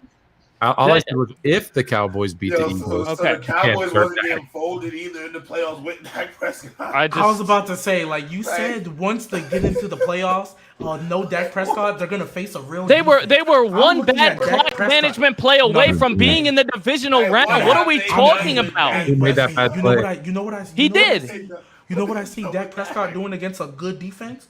23 for 43, 254, 1 touchdown, 1 pick. That's 53% completion percentage. That's what Dak Prescott did. And Cooper Rush will give you. And Cooper Rush will give you better. Bro, but you said they would get folded. If the result is the same, what am I paying 40? Their offense. Listen. Their offense just got folded by a good Rams defense. Their offense just got folded. What are we talking about? Why are we acting like this is crazy? The Rams have a good defense. I'd rather pay $2 million and lose than $40 million and lose. The difference is the Eagles will fold the Cowboys offense the same way that the Rams did, except the Eagles are not going to put up 10 points. The Eagles are going to give them 20 plus. They're not going to fumble the ball. We're not going to fumble the ball like Stafford did. We're not going to give up a 53-yard run. The Eagles have had amazing rush defense. They do not give up big plays. All the little things that the Cowboys got to barely slide past this defense that destroyed them, Philly is not going to make the same mistakes. So I don't even think the Cowboys got a chance. I ain't gonna lie, you should definitely be on the radio or something because you got a hell of a voice. I love it. But I appreciate you, bro. Really do. I got a guy who's on the radio. But Fluent, this. Do you know what this all goes back to? There's really no point of like. This is why you gotta move on to the next topic because you know what this takes me back to. This is why you gotta just hindsight 2020.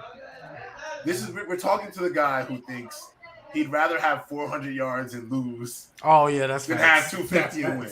So at the end of the day, oh man, J-Rob, cut that shit out. Let me tell you something about me, J-Rob. I'm a big believer of carrying my own fucking weight. Okay, if I'm sitting here and I'm getting carried by other people to make me win a Super Bowl, I'm not gonna think highly of myself. I would rather put the shit on my back, even though I'm losing. I have more sense of a pride of me performing in the way I'm performing, putting the team on my back, than I would as being carried by my fucking team like a Ryan Tannehill and a Jimmy G. And I go back to these guys because y'all sit here, y'all talking about winning Super Bowls. Y'all talking about winning Super Bowls. Cooper Rush ain't gonna win a Super Bowl, bro. Bro, I'm not gonna lie, bro. You sound.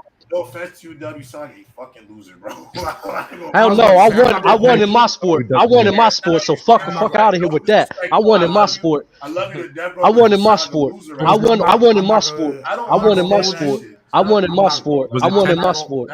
my sport. Was it tennis or golf? I won in my sport. Individual sport. I'm not gonna hold you. I'm putting my pride aside to win. That comment clearly means you don't understand how a team sport works, bro. Okay. I'm putting my pride aside to win. I won in my sport. So the point which you're making doesn't make sense. It doesn't apply to me. So don't say nothing like that. So Dub, you're saying you won't sacrifice your stats to win. That's what you said. I just want to be clear. You will not sacrifice your ego, your pride, your stats to win. That's what you said. I just want to be clear. That's not what I said. That's not what I said. I would rather not be carried by someone like Rantano. I want to get mine and know that I did something even in a loss. Exactly. What I said. That's to win. Flo, what I said was I will feel more sense of a pride in myself and being one of the guys to be carrying my team and putting things on my back than I would being carried by a team. Would I put my pride aside for my team? Yes. But as a pride and as a man, that's where I'm saying that I would feel less accomplished within myself if I did not do my part. That is what I'm saying. I'm not saying I'm not willing to put my pride aside to win. was turning the ball and handing it over and letting your run game and defense win the game. Of course, if I'm a part of a team, I wouldn't mind doing That's that. what we're saying. But at the end of the day, I do not want to be that type of caliber of player is what I'm talking about. I gotta get to the every game you're not going to let's go. get. Super Every chat. game you're not going to have 400 yards though. Like, Mick Robinson. Super chat from MC Robinson. Is Tom Brady overrated? Hear me out. I don't believe Tom Brady is overrated at all. I saw a TikTok and their reason was he's the greatest QB, but not the best QB in his career. Overrated how is my question. How's he overrated? How's Tom Brady quarterback of all time, and we all agree he's the best quarterback of all time. Yeah, and I don't think anybody's ever said like he's the most talented or he. Yeah, because he's not. But he's not. So I don't know what. He's not the most talented. He's not the most accurate. He's not the most athletic. He's not the most perfectly rated. Yeah. But in a 2-minute drill, I would argue he was the most feared. Of course, I don't think there'll be a quarterback in history more feared in 2-minute drill. Yeah, exactly. So you're down by 4. Brady's got the ball with 2 minutes left. I'm like, I'm good. I think we got this game. Like you're not worried. Yeah. He can never be overrated. Nah. We'll get to another super chat. KR97 Dak out audibles from runs to passes, not all coaching. Trent McGahee. Dub. Oh, this is Trent. Dub. You sound like a bot. Y'all rather lose than win, gang. You individual motherfucker. Fact. I'm a big. Trent, shout out to your Giants, bro. I'm gonna give them all the respect they deserve, bro. Listen, I'm a big fan of carrying my own weight. If y'all cannot understand and grasp the logic in which I'm speaking in, but y'all just not hearing me. Carrying your own weight on a team sport is just doing your part. Yeah, I was gonna say carrying your weight is just playing your role. Cooper Rush knows his role is not to sling like Dak Prescott. You said carrying your weight, but the way you say it is like you gotta carry your weight and then you gotta grab. I gotta grab G baby shit. I would argue that Dak Prescott is trying to carry too much weight. He's trying to do too much. So that's what it's dubbed. Just so you know, what it sounded like was you don't want to carry your own weight. I want to carry the team, even if it means we lose. That's how it came out. Just so you know. That's not what I said. That's how it came out. I said I will feel more prideful as a player and as a person if I'm the individual putting my part in and not being carried by another team. Yeah, because bro, hold on. Be Will Smith, but then Carl Banks tries to take that last. That's fine. No, let the guy win the game. That doesn't mean that when the opportunity presents itself and I have to play a role, I'm not going to be willing to play a role and put my pride aside. Of course, I definitely would be willing to do that, but I wouldn't feel as accomplished as I would if I'm a guy sitting here putting in the work for my team. I just wouldn't.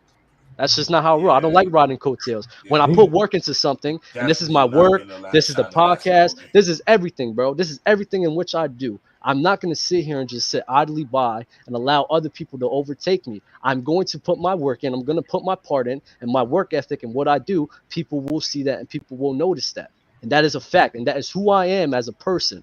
I refuse to be carried by people. You say riding coattails. You say riding coattails. Can I ask you a question? What if somebody's like for example, let's just say you on the D line, you a rotational piece, you get in there, but you're not a big known name and not like, but you have your role and you playing your part and you doing your job. Is that riding coattails to you? Doing your job? No, it's not. Like an Andre Iguodala. I mean, if you want to go basketball, yeah, sure. But you're doing your part. I'm not gonna say like disrespect the guys who's doing their job. Like, yeah, they do their job. Yeah, but they're not the reason they're winning. They're not the like necessarily main reason they're winning. They're just doing their job. You know what I mean? Yeah, you give them credit for that. But you say riding coattails like if you like on the practice squad and you got called up for the Super Bowl. You know what I mean? Like you can have a job, not be the main guy. Yeah, I think the only guys that are really riding coattails are the guys who are absolutely playing 0 minutes and all and out here getting rings and stuff. But as long as you get on the field and you doing your part, you're not riding coattails. You just playing your role. That's the big thing that helped New England get as much success as they did. You forget the motto: do your job. Then I expect you to do a billion things at once. Just play your role and you find success. It's that simple. No, like I said, Ryan Tannehill, Jimmy G. The Seahawks would have another Super Bowl. The Seahawks would have won back-to-back Super Bowl when they just played their role. Ryan Tannehill, Jimmy G. I do not want to be those guys. I mean, but can you deny that they don't both do their job? I mean, sure, they do their job. They didn't get all the way. Sure, Jimmy G. lost in the Super Bowl. Tannehill was a 1 seed, got disappointed early, but at the end of the day, those guys do what they have to do. They're not expected. You'd rather be Phillip Rivers Then Jimmy G or Ryan Tannehill, 100%. So would you rather be Phillip Rivers having his career where we know put up a lot of numbers, never won, or Ryan Tannehill who goes to the Super Bowl this year and wins it? Don't put these make-believe. No, because you did it to me and posted it on TikTok, so I want to ask you now. What make-believe thing did I say?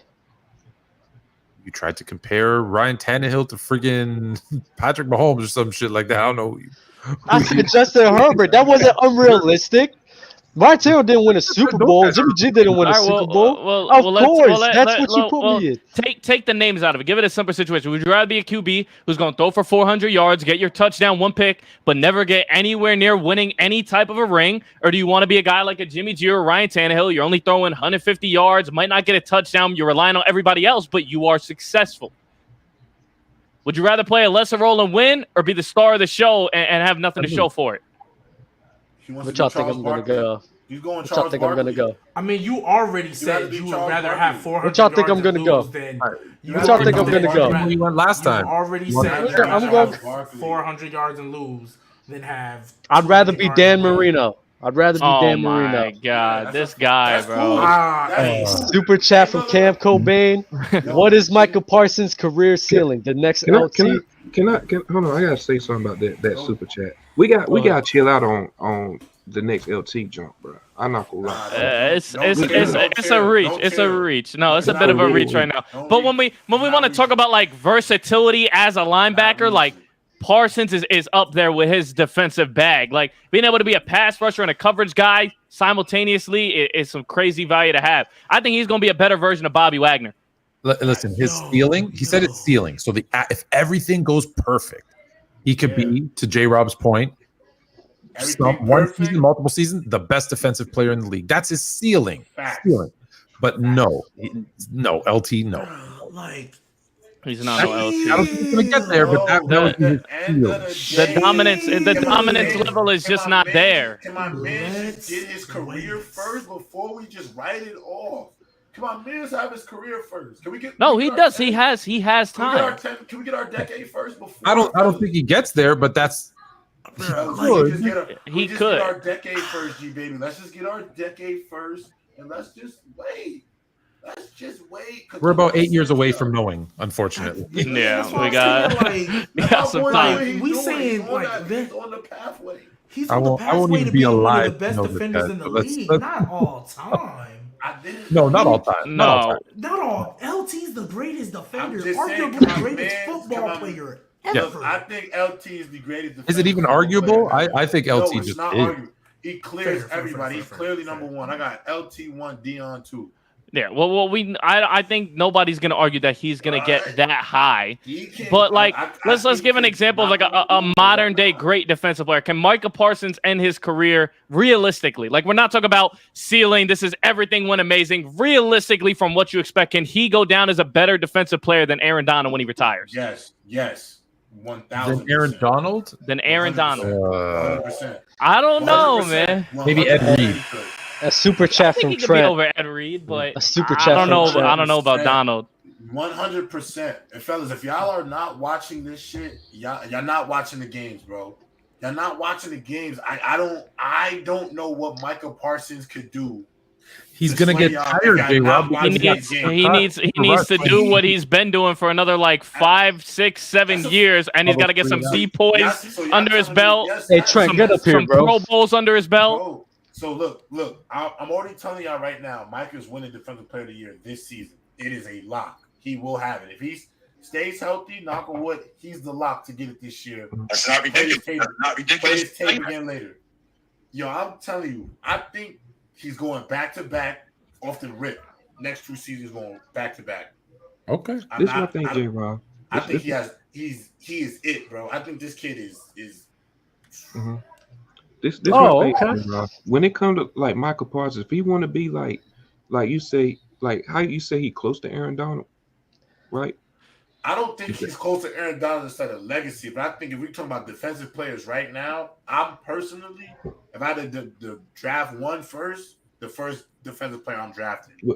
is 1,000% Michael Parsons. Well, I'm saying don't forget Because about he's younger, TJ yeah, Watt now. I can give TJ you that. Watt.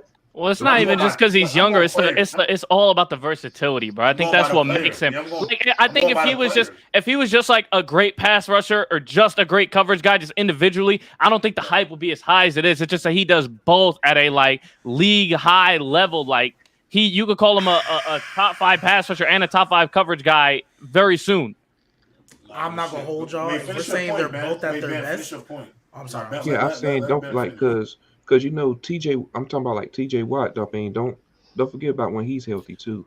I think Michael Parsons is better than TJ Watt. Facts. And I think TJ Watt is an absolute monster. I think TJ Watt is an absolute monster, but I'd rather this have boy Michael got him. Parsons. I'd rather have Michael Parsons than TJ Watt. I love Myles Garrett. I'd rather have Michael Parsons. I love Aaron Donald, but I literally just rather have Michael Parsons. Like, Are you just going off potential though, or is this just like just right now, today? If Parsons stays the same way he does today for the rest of his career, you still want him over Aaron Donald? Let me ask you this question. Let me respond to your question with a question real quick. And last season in the NFL, was Michael Parsons not a top 5 defensive player in the NFL? Absolutely, he was. In his first year out the gate, right? Yeah. So my thing is, if he's already top 5, we both agree coming out the gate. I personally think if we had this conversation again, bro, in 2032, I think we literally gonna be like, J-Rob, you wasn't too far off about where Michael Parsons was. Especially for what this game is. He may not be LT. He may not. But I'm talking about for what the game is evolving into and where he stands. I do think he'll be one of those guys. I don't see why he couldn't be. Nobody, before you come in here and say I'm tripping, I have not once on here said he's better than LT. Nigga, I just don't start saying it's not even that. It's that you just reaching deep with it. Like, how am I reaching about something? I'm wondering the same thing, man. I gotta hear how that's a reach too, because I feel like Parsons showing all the potential in the world right now. If I'm predicting about the chill. When LT. Okay, chill. When LT came into the league, let's just ask the historian. Let's ask the guy who witnessed it. Let's just ask him. When LT came into the NFL, did you know from the first year you played football that he was a different type of dude? Yes. Right away. Probably, yes. When you first seen him play, did you know he was going to be LT? All-time great LT? But you knew he was a monster out the gate. We right away knew he was different than everybody else and had a different gear than everybody else on the field. Yes. And that's all I'm saying. That's all I'm trying to say is like, you just know this kid, whatever that defensive it factor, anchor, he has it. He does. I don't think that's crazy. That's fine. It's not crazy. But we know that though. It's not crazy. I'm not saying he's LT. I don't think he's LT. Yeah, I know. I'm just more stuck on in they primes, because right now obviously it's because like Aaron Donald, but in they primes, I'm sorry, you not about to tell Parsons going crazy and he's not even in his prime yet. I'm gonna be honest, it's worse because Parsons is not in his prime, and he's only going up. He don't even understand yet. He don't even watched enough film yet. Yeah, that's fine. I'm not remember how Michael Parsons is, because we comparing him to an all-time. I'm gonna give you the hottest take on it. Aaron Donald we talked about, bro. G-Baby, you wanna hear the hottest take? Want to hear the hottest take on the internet just for you, just so I can give you my example of how to get to this? Talk to me. Michael Parsons is the equivalent to defense as what Patrick Mahomes is to offense. Oh my God, bro! So that now, can I give you my point? Now, can I get to my point? Go ahead. Let me explain. Tag you in. Y'all watch Patrick Mahomes on the shop, right? When he said to LeBron and all them, my first 2 years, I ain't really know the game. I didn't know it too much. I was just out there just doing me, kind of playing off instinct. And him playing on instinct was what, fellas? He was Super Bowl. He won a Super Bowl. He got a MVP of the league, 5,000 yards. His numbers were incredible. Michael Parsons has also said he's played this game just off instinct and pure talent. And we already say he's top 5, not linebacker, top 5, just defensive player, period. I know the comparison sounds crazy, But to think this kid is not on that level of just difference in his second year. This kid is a golden jacket guy, bro. Like, let's not say if we think Mahomes was a golden jacket guy out the gate, it's not crazy to think that we think Michael Parsons is a golden jacket guy out the gate. That's all I'm saying. Not where we're disputing. You're just upset about the guy that I use for the example. But Mahomes is different, and that's my point. Mahomes is special, freak different. Nah, you say G baby. Micah is special, freak different. That's the only way that I'm comparing. We know Micah different. It's just like my nigga, chill. Like just let's how is it? That's it. That's literally all it is. Because just literally, he can like knock on wood. We know who he is. He a top 5 business. Obviously, I would never want anything to happen. I hope he stays at this level, but he could, just as good as he's playing, bro. He could easily have a couple off years. He could easily have 2 off years back to back. You don't think it's gonna happen? And then we talk about all-time defenders, like my nigga, just like you know me, all time, like chill. So what I'm saying is most of the best dudes. Just chill. Let me ask you this: most of the best dudes, though, they usually came out the gate killing. Though we can all agree to that. I mean, came out the gate killing. I mean, yeah, I guess. A lot of everybody. I get. The kid is an alien, bro. There's late bloomers in there. There's a couple late bloomers in there. So let me get to this next super chat. Ghostman231 $5 super chat. 2007 Patriots or Giants? I wonder who I would choose. How about you?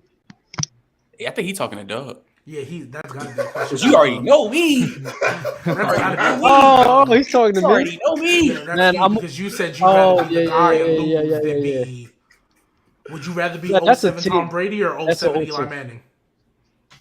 07 Tom Brady, 100%. Would you guys rather be Did Trent Dilfer win a Super Bowl? I want that ring. Would y'all rather be Dan Marino or Trent Dilfer? Who had a better career, Trent Dilfer or Dan Marino? Who's a better player? I mean, who's a better player? Trent Dilfer. Oh, who's the better player? Dan Marino. But who won? Who had the better career?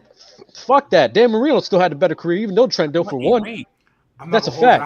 I was gonna wait till later, but I have a Dan Marino thing I want to address. You rather be 2011 Aaron Rodgers or 2011 Eli Manning? 2011 Aaron Rodgers.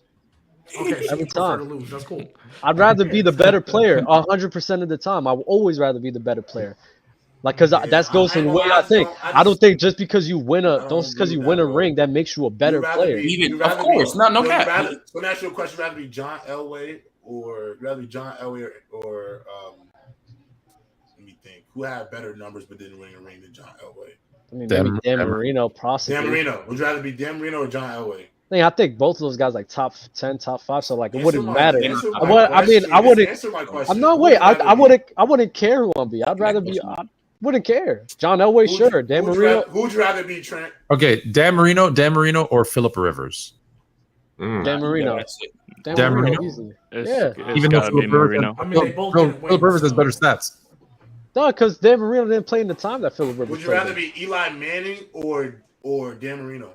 Dan Marino. Yeah. Dub. Wait. That's gonna be a Hall of Fame. Come on. Even when if you perform like great in the playoffs, you'd rather be. I would. Oh yeah, it's not a knock on Eli Manning. I will always want to be the better player. I would always want to be the better player, no matter what. I'm fine with losing if I'm the better player. If you're asking me to be this person or that person, and you have to ask me to pick between the two, I'm picking to be the better player every single time. I don't know if anybody told you. You sound like a fucking loser. J-Bob just said that shit. No. Yo, Trent, I literally just said that shit. I will always rather be. He doesn't want to win. I will always rather be the better player in whichever situation I'm part of. I will always rather be the better player. The problem is you rather have 20. I'd rather have 10 rebounds and 7 points, and we won that game. Like. You just want to shoot 25 and go 3 for 3 and then go home and it's cool. Like you're Carmelo, bro. You're Carmelo. I'm not saying. Wait. Let's clarify. Let's not put words into my mouth. I'm not saying I'm okay with losing. I'm not saying that at all. I'm not saying that I'm saying I'm not fine. But you're asking me. You're asking losing me every single time. You're okay with losing. You're asking me to be a player, and when when you ask me to be a player, I'm going to choose the better player 100% of the time. 100% of the time. Would I want to win? 100%. I would always pick the better player, no matter what. Okay. Is that wrong? Is that wrong? I mean, it's not wrong. It's just be okay. You a loser. Just admit you're okay with losing. Fuck no, because if y'all ask me to be Patrick Mahomes, I'll say I'll be Patrick Mahomes over anybody, bro. That's not losing. I think the true. But Mahomes is That's not me being okay with That's not me being okay with losing, but in a way, I think what Dub is really saying is he'd rather compete in an individual sport where if he has the best stats and performs the best, he wins. He wants to play golf. He wants to play tennis. You want to play badminton? I think that was your sport. I think that's where you want to go. Is that what you guys? That what you're saying makes sense. That's the only time it makes sense. What you guys are saying, what you guys are doing, what you guys are doing is taking everything out of context. When you put me in a scenario like this, you're just taking everything out of context. You're saying one thing, but then you're saying the other. One-game scenario. He just asked you in a one-game scenario. Would you rather be Tom Brady, who had better stats and lost in the Super Bowl, or Eli Manning, who won? And you said Tom Brady in a one-game situation. All right. First of all, it wasn't a one-game scenario. Number one. He said in the 07 Super Bowl. He said in the 07 Super Bowl. I thought he said in 07. He said 07. So that's the whole entire year. I'd rather be Tom Brady for that whole entire year. There's a game that maybe I might go 18-0 and lose the most important one. Yes. I'd rather be the best player. There's nothing wrong with saying that. Okay. All right. Because I don't want to. I want to be the better player, man. You know what I want to do? I want to go to sleep. What's the next super chat? What's it called? No. I got to get to y'all power rankings. There's actually no more super chat. Okay. Ben, you ready for your block boys of the week? Yeah. Put it up there. Yes, sir. Put it up there. All right, fellas. So we got Ben's block boys of the week. Ben, go ahead, take us away. So as y'all can see, man, for number 5, Jetta's up there again, man. That dude the best receiver in the league, man. I don't care what anybody say. That dude the best receiver in the league, bro. Number 4, I got to give credit to the defensive players. Number 4, I got to give it to Michael Parsons. That dude, I think he had like a forced fumble. He had 2 sacks, you know.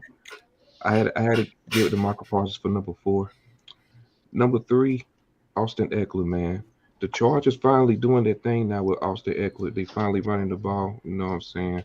And Austin Eckler did his thing out there, so I got to put him 3. Taysom Hill, shout out to G, baby, you know. Taysom Hill, I got to put him 2. Dude had 3 TDs. And I think he had a throwing touchdown too, so I had to put him 2. And number 1 is a tie between Josh Allen and Gabe Davis. They both went on crazy. I just think like that quarterback receiver duo that they had in that game, they had to be number 1, man. So I had to put both of them in there. Word. No love for Travis Kelce.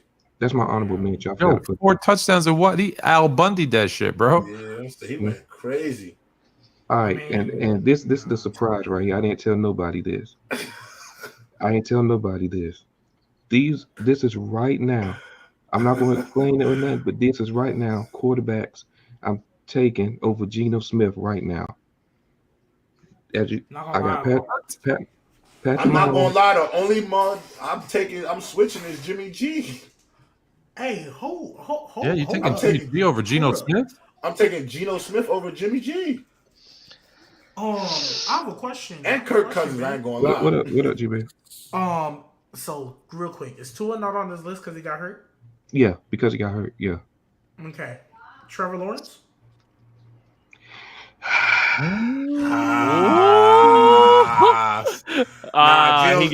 He better right now. It's close, man. I'm not going that far, man. Baby, you wrote Geno off, bro. He did not write back, bro. I didn't even write him off, bro. Geno's just crazy right now.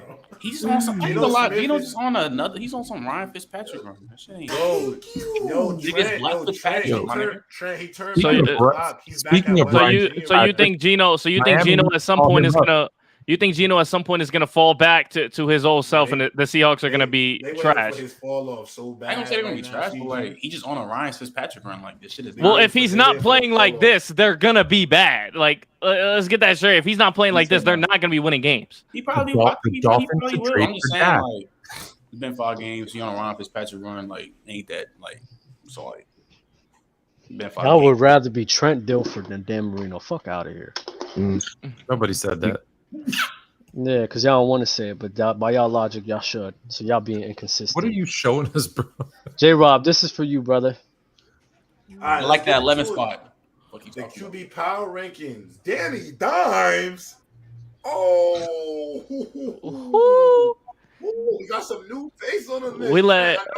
Man, I did that one specifically for you. Danny Dimes. Oh, you see the question marks, man. So the list is kind of crazy because I know, first of all, I don't love Jimmy G, but I'm going to give him his credit because, look, at the end of the day, I know G Baby's a big Jimmy G defender, and I got to give him his credit because he does have a point. As long as Jimmy G is running that offense, no matter what, whether you like him or not, 49ers always have a chance. They still have it. You know you can at least get – you know for certain he can get you to a Super Bowl. You know he's going to get you to an NFC Championship. Geno Smith didn't fall, didn't rise. Stayed at 7 again. Listen, I don't know if people are ready to hear this, but Geno Smith has entered the MVP conversation. Fuck a comeback player of the year. This guy's stats are through the roof. Oh my God! The MVP is a stats-based. Okay, hold on, J-Rob. I am not saying he is a Super Bowl contender. I'm just saying it's only been 3 games in this season. They're 3-2. Relax, please. Stop overreacting. They're 2-3. I thought they were 2-3. 2-3. Hold on, G baby. Before you get tag me. Yeah, go ahead, Ben. Tag me. Hold on. Comeback player of the year, I'll give you that. MVP, I don't know, man. I'm not saying he is. I'm saying if you go by his stats, he is up there with some of the best in terms of that voting. I'm not saying you gotta win games to win. You gotta win games to win MVP. You're taking it too far. I just want to ask a question. Bro. J-Rob, I just wanted to ask one simple question. I do not think Geno Smith is going to win MVP. No, that's not my question. So you said he was. Not go on this tangent. You said he's entered the conversation. I just want to know how many people are in that conversation. Like do you 10? Mean? Hold on, J-Rob. 10 people in the MVP. 10 people for MVP conversation. If there's 10, then sure. If there's 10, then sure, Geno's in there. That's why I asked the question. That's why I asked the question. J-Rob, I'm going to translate for you because I think what you mean. I think what you really mean is he's playing at an MVP caliber level right now. Okay. He's being crazy, but he said he entered the conversation. Yeah, that's what he. But I got. He said there's Canada now. He's in Canada, so I got to translate for him. He's speaking Canadian. If you say I say 10 people, bro, there's 10 odds on a fucking sports book for who's gonna win Super Bowl. You know what I'm saying? But realistically, there's gonna be wide receivers. Technically 10 people in the MVP. There's technically 10 people in the MVP. Okay, there's technically 10 people in the MVP. You know that's not the real. I understand, but y'all taking me way too surface level. Okay. I hear what you. I understand what you're saying. Y'all lost y'all minds, bro. Like y'all lost y'all absolute minds. Can I get my list back, please? Yes, yeah, I had something to add too about this list. Zoom in on yourself, Doug. I didn't mean to. I'm sorry. Oh, anyway, who we got? Lamar went down. I'm gonna still have him over Justin Herbert. Josh Allen played out of his mind. Pat Mahomes got to be one. I mean, whether he threw 4 touchdown passes to one person, it's still 4 touchdown passes. Divisional game. And then Cooper Rush coming in at number 9 because that boy got that winning team in Dallas coming right now. You know, ultimately, oh my God. You gotta give him his Cooper Rush. Can I just say one thing? Wait, you got it. And don't go on TikTok and take 3 seconds where I put Geno Smith and MVP to run a narrative for me, bro. So do it, bro. Just put that out here right now, bro. Please click that. Don't even do that, bro. I will pay you to do it. That shit. That's not what I said. You're not gonna spin that shit for TikTok like I did. It's not what I was saying.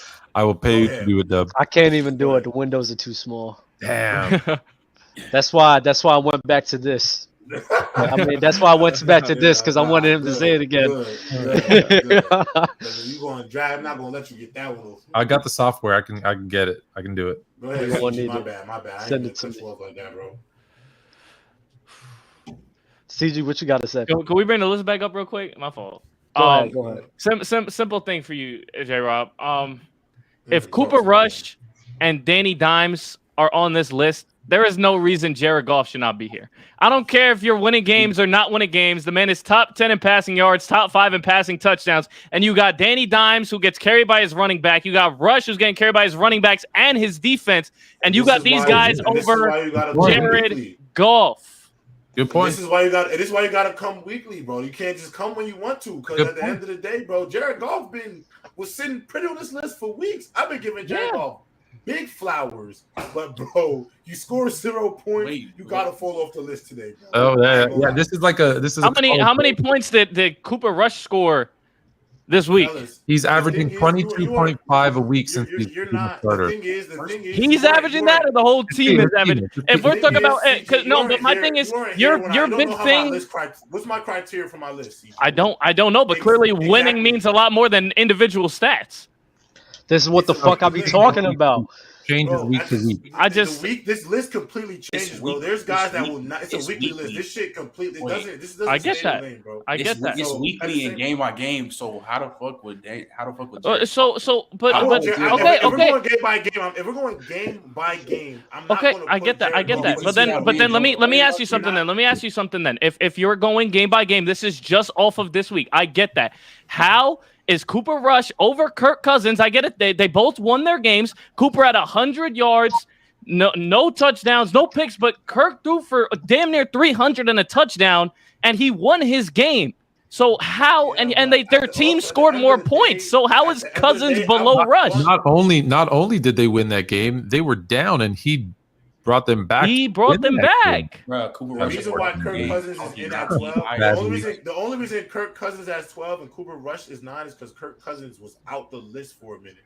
He just came back, bro. I'm not always going to thrust somebody from like the reason why Cooper Rush is 9 is because he's been winning games weekly, so he's getting a weekly progression. Danny Dimes. The reason why Danny Dimes is just getting here is because the Giants is 4-1. I can't believe it. They are. Whether I like how he's playing or not, you know. It's impressive, but I feel like Kirk Cousins won his game for his team.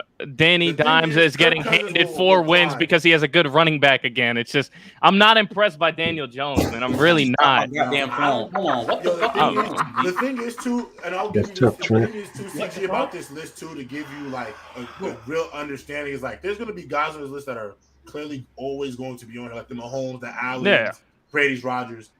But wait, what's the Vikings record? What's the Vikings record? They might be 4-1. But in terms of guys like Danny Dimes, Cooper Rush, these guys are not going to get too much attention. So sometimes they're going to sneak a preview on the list as more so like, all right, I'm throwing you a bone. Bumps them up the list to give them a little love. How did Jones get carried last game though? That's why he got. How did he get carried? They won the game because of him. They won the game because of him. Can you explain how? If they don't, clearly you didn't watch the game then. I watched the game. Listen, if he doesn't go 7 for 7 on that drive to make that comeback, they don't win that game. No, they don't. It's a great drive. Yes, that one drive was amazing. But if we're talking about he was playing really good that whole game. He didn't mess up literally the whole game. He was still getting pressure while the whole time. I feel like the only reason Daniel Jones also. I think what was it? They had some random in there. What was the name of Richie James or something was getting minutes. Slayton. That's really it, right? For the receiving core. Who the hell else was playing receiver for them? Exactly. Yeah. But my thing is just like, listen, like Daniel Jones is cool and all, but let's be real here. If Saquon wasn't as good as he is, and the defense didn't have to be terrified of the run game, he would be the same bum he's been for the last couple of years. I just want to make sure everybody's clear on that. You can say that. Of course, you talking about if you don't. I mean, if it's his best fucking. I'm saying the only reason Daniel Jones is having success right now is because other teams are terrified of the run game. He's never had a top weapon. His best weapon has always been Saquon Barkley. He's never had a good weapon. So you talking about if you take away his best target? The fuck? Why we taking away niggas' best targets now and he's saying they beat bums? Who does that? I mean, in fairness, look what Tua's doing when he got Tyreek Hill. And what was he doing before he got him? Literally. No, yeah, it's a massive difference. But hold up, G baby. Yeah, there's Trevor more Lawrence. people. There's more people that went there than just Tyreek Hill, though. But I'm saying, So, look at Trevor Lawrence last year. Compared to I'm talking about his weapons. What changed with the weapons for Trevor Lawrence? No, the offensive line got better. Christian Kirk. Okay, Christian Kirk is cool. And I Travis Etienne is back now. I think that's the coaching change. I think that's the coaching change. I credit Trevor Lawrence to better coaching and a QB oriented coach. Yeah. I think that's the major difference. Daniel Jones got Brian DeBoer. Yeah, and he's a great coach. But I'm not going to sit here and pretend like Daniel Jones is a competent QB, bro. I'm sorry, I'm not doing it. I'm never gonna do it ever. Hey, he is fan, Trent. This season he's been playing. Now, he hasn't been playing ass at all. No, he's not bad at all. I'm not here to call him bad. Wait. I think the word is he's been playing mid. Literally. Mid, bro. Mid. All we need is what? A Dallas Cowboy fan, and I don't think we can find any Commanders fans. The hardest thing about Daniel Jones, it'll always be hard to evaluate him because of O-line. It's just I can't put any faith in Daniel Jones, bro. You can't really evaluate Daniel Jones because how bad his. I refuse to put faith in him. The Giants are one of the most bummiest 4-1 teams I've ever seen in my life, bro. See, it's crazy. You know what's funny though? I ain't gonna lie. Don't let y'all niggas lose to us. We will not. I promise you we won't. I'm on your ass, CG. I promise you we won't. I promise you we won't. CG, if y'all do lose, who the hell? Back on the show. I will be back on here. I will personally. If Daniel Jones outplays Jalen Hurts, I will personally apologize to you. I will come on the show and give you a heartfelt apology and give a ton of reasons on why Daniel Jones is way better than I said he was, and I will give him all the credit in the world. But at the end of the day, it's not gonna happen. Let me do mine. Let me do mine for Trent. I promised him I'd do this, so I said the Giants were the worst 3-1 team, and he actually agreed. But then they went out and beat another 3-1 team. They did. But the Packers are ass. I'm not even gonna hold y'all. The Packers are not great either. No. I'm not gonna lie, Trent.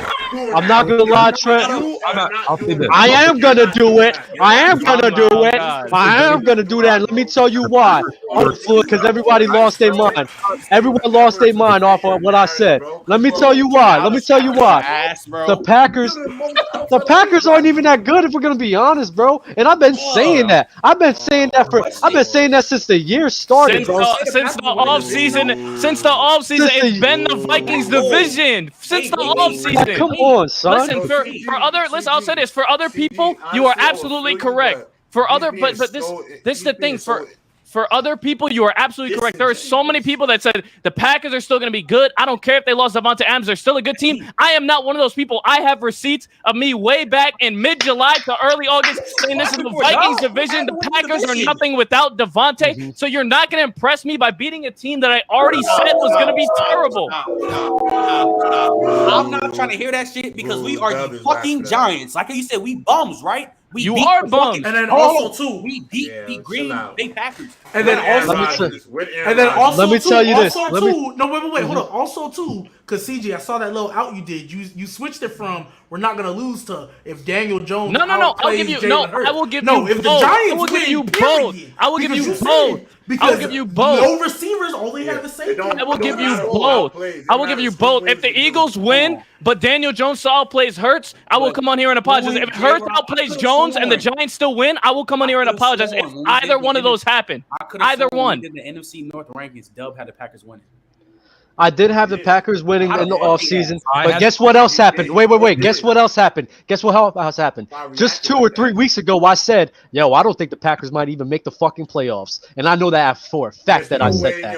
I said that shit. And I said that shit. And let me tell you why. They lost to the Vikings. They beat the Bears. And then they beat the Buccaneers with no wide receiver. That was an embarrassing way that they won. That's number one. Then they beat the Patriots. With a third string quarterback by 3. Go give Baltimore a run for their money, and then we could talk. Go give Baltimore. Keep it close. Keep it close with Baltimore, and I'll give them some respect. But it's just crazy though. Now Giants are beating the Ravens. The Giants. Nobody was What? saying. Okay, wait. Did y'all have the I Packers winning always this said game? Fluent, you're trolling, Did bro. y'all have Fluent, the you're Packers- such a troll, Did bro. y'all have the Packers winning this game before? Did y'all have the Packers killing the Giants? I did. I did. Okay, I but now that the Giants win, Now, the Giants are still trash, but so are the Packers. Now the Packers are trash. She didn't say the Baby, Packers no, were it's not trash. about. Hold up, Saying the hold Packers up, were trash. hold up, CG. I got you. I got you right here. Just because if we got to pick, all right, yeah, Packers and Giants. I'm gonna pick the Packers because of Aaron Rodgers and everything like that. But that game right there is a game that could have very possibly been an upset. That was a game that you could have circled on your gambling sheet. This is a possible upset game, and you take the plus. No motherfucker, yo, bro. It is a way. Wait. You're telling me at the start of the season not- you you're looked not at the valid, schedule bro. and said, Packers Oh Giants, my that's an God. upset. G That's an upset. baby, what is? No, wait. Stop. Time out, G baby. Because now you're changing the context of the argument. what you said. That's not what I said. I'm saying that when I was looking at this Sunday, this past season, I'm not saying before the season. Of course, it's different time. The team shows us Going into different this things week. about who they are. After going into this week, it wasn't crazy to say that was an upset game that could have You happened. say that though. I can show you all my games this week because I went. Dub, did you say that though? He did not say that, Trent. Dub, did you say that? You talking about other people? Did you say that though? No, he did. Did I say what? You didn't. I don't think we even talked about that game. So what I'm point? saying, What am I in supposed your- to say? Dub, you really think in your mind? I'm asking you, like, don't even lie. I was gambling this Sunday. Yes, that was a game I thought could have been an upset. Did you pick it? I put the plus. I did. I just showed you. I picked the But you plus. didn't pick it. I picked the didn't. plus. I picked the plus. I definitely picked the plus. All right. I lost my parlay though. I was mad.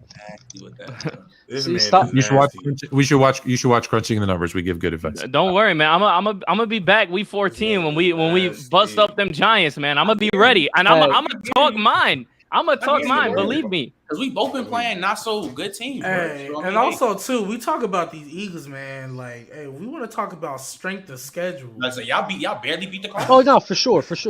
No, I'm not gonna sit here and say, and this is why you have never heard me say that this team is a lock for the conference championship. This team is a lock for the Super Bowl. What do I lock them for? They will be in the divisional round of the playoffs. I won't even lock that they're gonna win that game, but they're going to be in the divisional round of playoffs. That's the only thing I lock. I'm As not a one of these 1 seed delusional or- Eagles fans As who a went 1 5-0. seed or- They could be because of about how them easy Jets, their schedule Rob? is. There's no reason they Jets? shouldn't win 11 games, 12 games. How about them Jets, J. Rob? We talking way too much about the NFC East. How about them Jets, bro? Let's talk about them Jets. What y'all want to hear? Because everything I said, I ain't gonna lie. I'm just happy that when I was talking Zach earlier Wilson, about like, baby. going, I mean, hey, I said 0-1, and us not losing the game. I'm glad I was able to jinx. Hey, it. Brees Hall saved my fantasy week, man. I'm a Jets fan right now. Hey, I'm a Jets fan right now. Floyd, you need to accept that. Trent. I don't need saving. I'm in a league with a bunch of bums. I'm 5-0. They all So am I, man. So am I. Make that trade with me, bro. I don't know. Listen, I'm not bro, saying my nothing, team's 'cause somehow, about to some way- kick.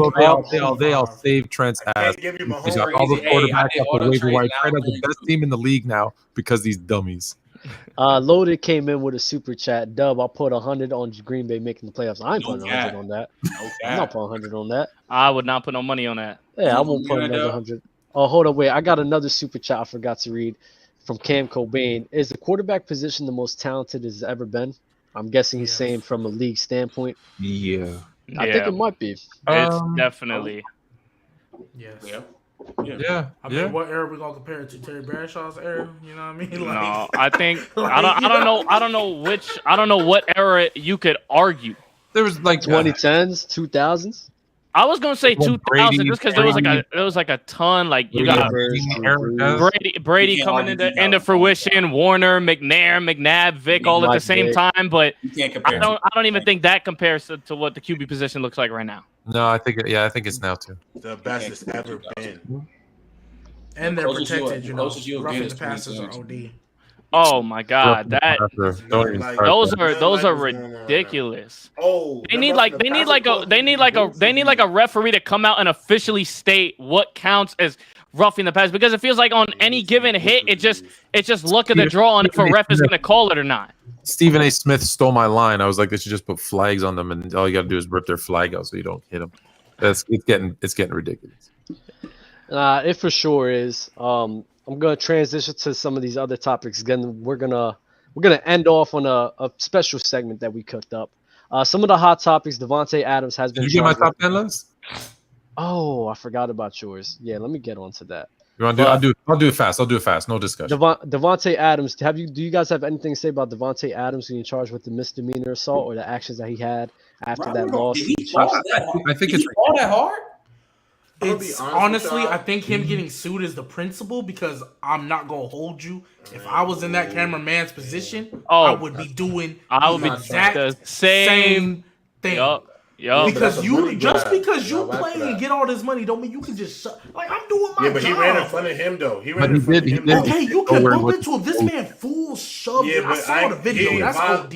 Yeah, but he ain't violate crazy one. And then two, look, at the end of the day, he shouldn't have pushed him. But see, I don't really.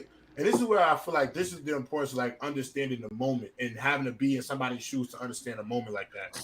You just lost a game, a big game, divisional game, where you and your wide receiver just ran into each other like dinglings on national TV. Ultimately, you are high. Emotions are high. Some like to sit here and act like none of y'all been in a high emotion situation and maybe just reacted. Come on, that's human, brother. And to sit here and act like none of y'all is human is not true. And I ultimately you're absolutely right. That doesn't make it right, though. And no, it don't make it right. What he did was wrong. What he did was wrong. Suing to get some money, I'm cool with. Criminal charges, I think, is excessive for a push. My issue with it is the misdemeanor assault charge. Whether you sue or not, I just think personally, if that is a microcosm of America, bro, willing to hold somebody accountable, bro. Because let's be honest, what if that was Derek Carr who pushed that guy? Sent his long-winded apology. I promise you wouldn't have been the same situation. I do think that shit matters when you look at it in a microcosm. But this is also NFL. Why is anybody in the tunnel when the team is leaving? Why is somebody? Okay, if you watch the video, he was trying to run past him. But he shouldn't have been there in the first place. He shouldn't have been there in the first place, bro. It doesn't make it right. It doesn't make it right, but he shouldn't have been there. He shouldn't have been there, bro. He did not have to push him. And I know everybody's like, bro, he shouldn't. Bro, everybody knows that's the obvious truth about it. And I'm okay. Look, he shouldn't have been there. He shouldn't have pushed him. I'm cool with like a civil suit and give the man 100 G's and make him go away. The criminal thing, I think, for a push, is that the precedent we want to set? Yeah, that's a push, bro. That's such a reach. Oh, that's a good list. You should put that list back up. Bro, the video I just saw looks like he was just trying to walk past and go where he needed to. What I'm saying is you can clearly see that Devontae. It's like, here's the thing. In the NFL, listen, in the NFL, there is a thing. If you go on the field, you're going to get smoked. So if you go where you're not supposed to, you're going to get pushed. Again, it doesn't make it right, but he was in the place where he should have been. Yeah, bro. Like he should have waited till he passed, bro. Like you should have tried to rush past. Like, I need my list. Talk about your favorite player. Honorable mention, Gabe freaking Davis, bro. Favorite wide receiver. He went targeted 6 targets, 3 receptions, 171 yards, 2 touchdowns. He got targeted 6 times, only caught it 50%. That's crazy. Yes, sir. He's ass. Gabe Davis is ass. Okay. 50% is ass. He gets honorable mention. So here we go down the list. First time appearance 4. This is for you, Ben. Yes, Tyler Lockett coming in at number 10. 406 receiving yards this season. 2 TDs. 12.7 yards per carry. He's made it for the first time into the top 10. Jalen Waddle has dropped a little bit from last week, but he remains in the top 10. Devontae Adams making his first appearance. It looks like the Raiders are starting to figure things out. Adams, 414 yards, 14.3 per 5 touchdowns. That's the only place that Derek Carr wants to throw it.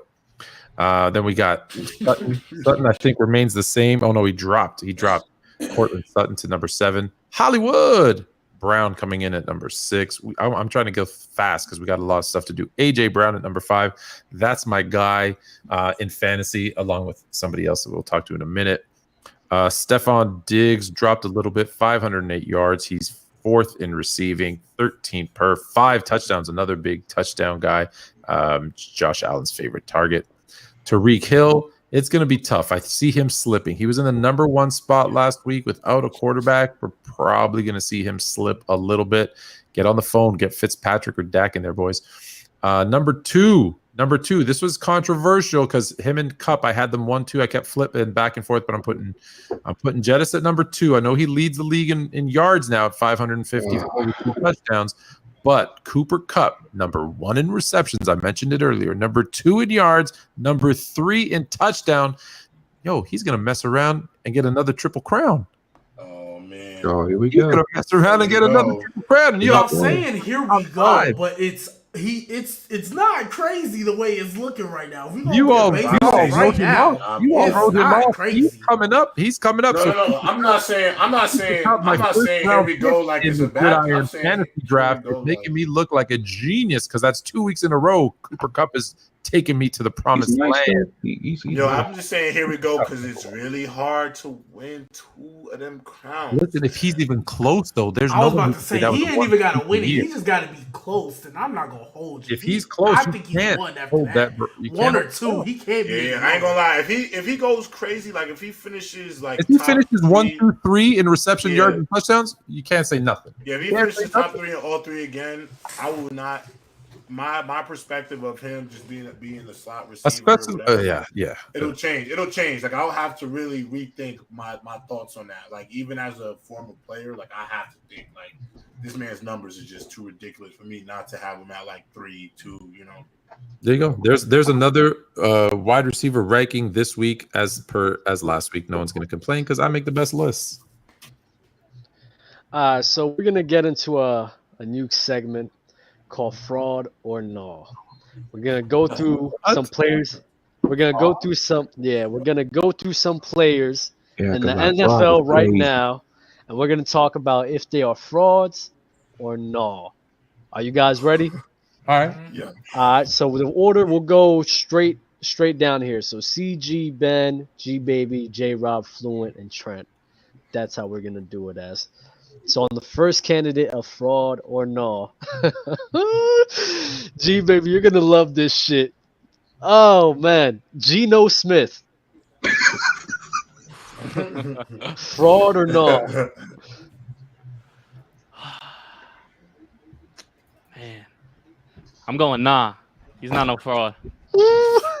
Geno Smith not no fraud, man. Go ahead, Ben. Nah. G Baby. Man, you know what he's gonna say. He's been playing well. He's been playing great. Oh my god. But he's been in the league 9 years. As a tackle. He is a fraud. Stop it. Oh my god. Go ahead, J Rob.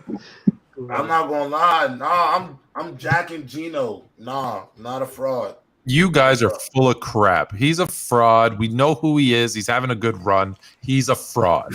Thank you. Stop. It's been 5 games. No, it's been 5 games, and the way I've been hearing y'all motherfuckers talk about him, motherfucking fraud. Thank you. You got me and Trent agree. Me, Trent, and Fluid all agree on the same thing. I'm with y'all, man. Yes, sir. Yes, sir, J Rob. This shit is him. Y'all gotta watch how he's playing. Like it look. This is elite shit, yo. Hey, And this man is doing throws like what Mahomes be doing. Geno Like, yo, Magic. like Geno Smith now he's is not Mahomes. doing. Geno Geno Smith Magic. is not doing game manager throws. Geno He's Fitz making Magic, bro. Magic throws. Game Yeah, that's changing what I'm throws. saying. Yo, Dub, you talking? Your mic muted. My dumb ass had my shit muted. The next quarterback on our list, Cooper Rush. Fraud or no? Easy fraud. Easy fraud. So he's a okay. It's a tough one. It's a tough one. It's a tough one. That's an easy The fraud. guy winning games is a fraud. The guy losing a game is nah, huh? I say fraud. Exactly. He's a fraud. He's a fraud. All right. I need y'all to listen to my answer carefully. Oh boy. Listen. You have to explain your answer. I'm going to say nah because he's not anything that we like. He's what he is. He is a game manager who is just filling in. He is not nothing special. He is what he is. So What is therefore, he he is not a fraud. He is what he is. He is Okay, a no, that makes backup sense. game That makes manager. sense. That's why I'm saying nah. No, you got. I had this fucking whole argument with you guys about him starting. He's a fucking fraud. That's fine. I'm J Rob. jacking him. You know I'm jacking him. Cooper Douglas Cup, baby. I mean Cooper Rush. Nah, you killed it, bro. You sound like me when I said the white deck. Shout out to that catnip, man. The white Damn. deck. That catnip mess you up. I'm rocking with Cooper Rush though. Cooper Crush. Oh man, fluent. So okay, I feel like I need to like G baby. I'm with you, G baby. It's because Geno Fraud is a fraud because people are thinking he's great when he's not. No one thinks Cooper Rush is great. They think he's a bad quarterback who's on a winning team. So no, he's not a fraud. He's who he is, a bad quarterback on a good team, on a good defensive team. I'm gonna just put no. Just understand that. So Yeah, all no. this explanation is gonna be no. All right, nah. That's crazy. Go ahead. I'm saying no too, bro. Like he just is what he is. He's just game manager. Y'all nasty. Nasty. Oh, but hold on. Is Geno Smith really completing 75% of his passes? Yes, he is. He's competing 75. Not Son, he is not a fraud, bro. 75. And he did that. He even did that on the Broncos and the 49ers. Think about That's that. nuts. bro. Okay, sorry. Keep This is- going. It's not fraudulent work right now. Kyler Murray. Come on. Come on. Nah. No. This should be a clean sweep. Come the fuck on. G baby, don't do it. No. Don't do it. No Don't be way that is- guy, bro. No way that Drew Brees man is gonna talk about fraudulent behavior. Yeah, don't do it. Don't be that guy. Drew Brees loving dude is gonna really. Yo, this is my favorite thing. Yo, this is the favorite thing. This is my favorite part of this show, bro. I just want to say I love being up here. I'm gonna say nah for now, but I had to. Think Nah about for it. now is Oh, great. Can you give me a Think maybe? about it. Can you give me a maybe? Nah, just say nah. Just Yeah, I'm let your saying shit nah rock. for now, Just bro. say I'm nah, saying bro. nah for now, bro. Leave it at no, man. Nah, nah. I'm not a big Murray guy. So you said Jameis was better than him, so you gotta say fraud. I would say fraud. I'm saying nah. Y'all are scared to say how you really Oh man, Christian Kirk. That dude is not taking them to a Super Bowl. Christian, hold on, fellas, hold on. Christian Kirk. That's tough, man. That's tough. I'm gonna say nah. I just think he's not getting enough touches from T-Law, man. Gee, I'm gonna say nah. I know you're not about to say he is because you wanted him in fantasy. Okay? You was finna risk it all for him in fantasy, so don't come up there and capping. If you start capping up here, G baby, I'll expose you. Oh no, I'm not capping at all. Nah, I'm waiting for Ben to go. I'm waiting for Ben to go. Nah, he ain't a fraud. Hell nah, that nigga ain't no motherfucking fraud, bro. Stop playing with Christian Kirk, man. Stop playing with him. He ain't no fraud. Christian Kirk, nah, not a fraud. No. Nah, he's not a fraud. Of the top 20 receiving yards, he has the second lowest targets. He's not a fraud. Oh my god. Next question, bro. Trent's just a hater, man. What you say? What you say? I didn't hear you. Huh? What you say? I didn't hear you. I said fraud. He's just a hater, man. He hates that my Jaguars take his agent beautifully You right talking now. about your Jaguars take agent? Yeah. Trevor Lawrence ain't been Our Jaguar take, G baby. Our. Yeah, our. You're right. All right, He's- I like this game. Ezekiel Elliott. Oh man, you Motherfucker, you might as well get my answer off. my. Shit. That boy's a fraud. Say it, Ben. No, he's Say it. not a fraud. Say it, you No. believe it. Oh my Hey, God, hey, Ben. So for all you young ones in the chat, fraud. He is a fraud. Stop playing with him. Yo, Ben, shout out to you for the only one who really been keeping it real this whole time. He is not a fraud. Thank you, J-Ro. Zeke is not a fraud. Oh yeah, okay. I got y'all thinking. Ooh, I like this game. Ooh. I like this game too. Guys, honestly, for what the expectation is of Ezekiel Elliott, he's a fraud. Yep. The only 75 mil. that has under 4 yards per carry, he's a fraud. 75 mil to get outperformed by his backup. Under 4 yards per carry, bro. You understand? You gotta realize he's a fucking fraud. He's That O-line overrated, overhyped ass fraud. He the O-line made. He's forward. That brings up to our next running back, Tony Pollard. Shit. He not no fraud, man. That boy is legit. I'm not gonna lie. Jesus. No, he ain't a fraud either. No, he's not. He's not. No, a he ain't a fraud. fraud. Nah, he ain't no. Yeah, he's not a fraud. No. Nah.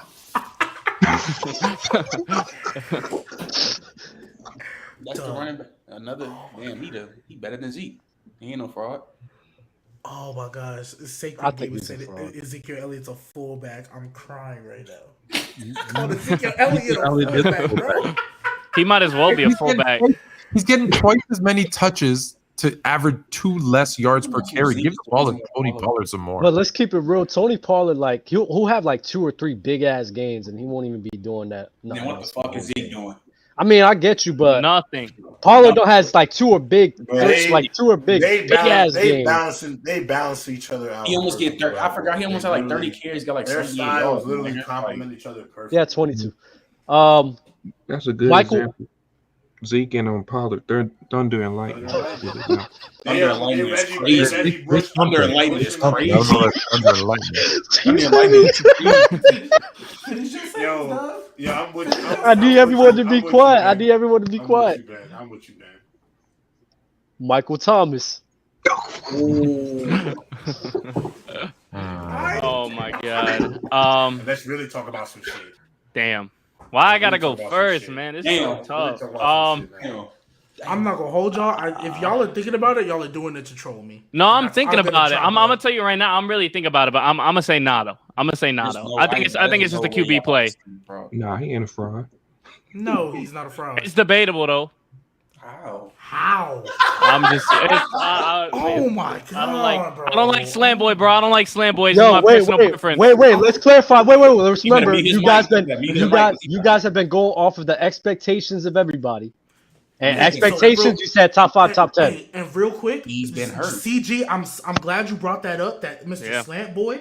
Because because I'm doing I'm doing my own personal research and not relying on Google. I'm going through that whole 2019 season, and I'm getting his percentage of routes. And you know who I'm comparing it to?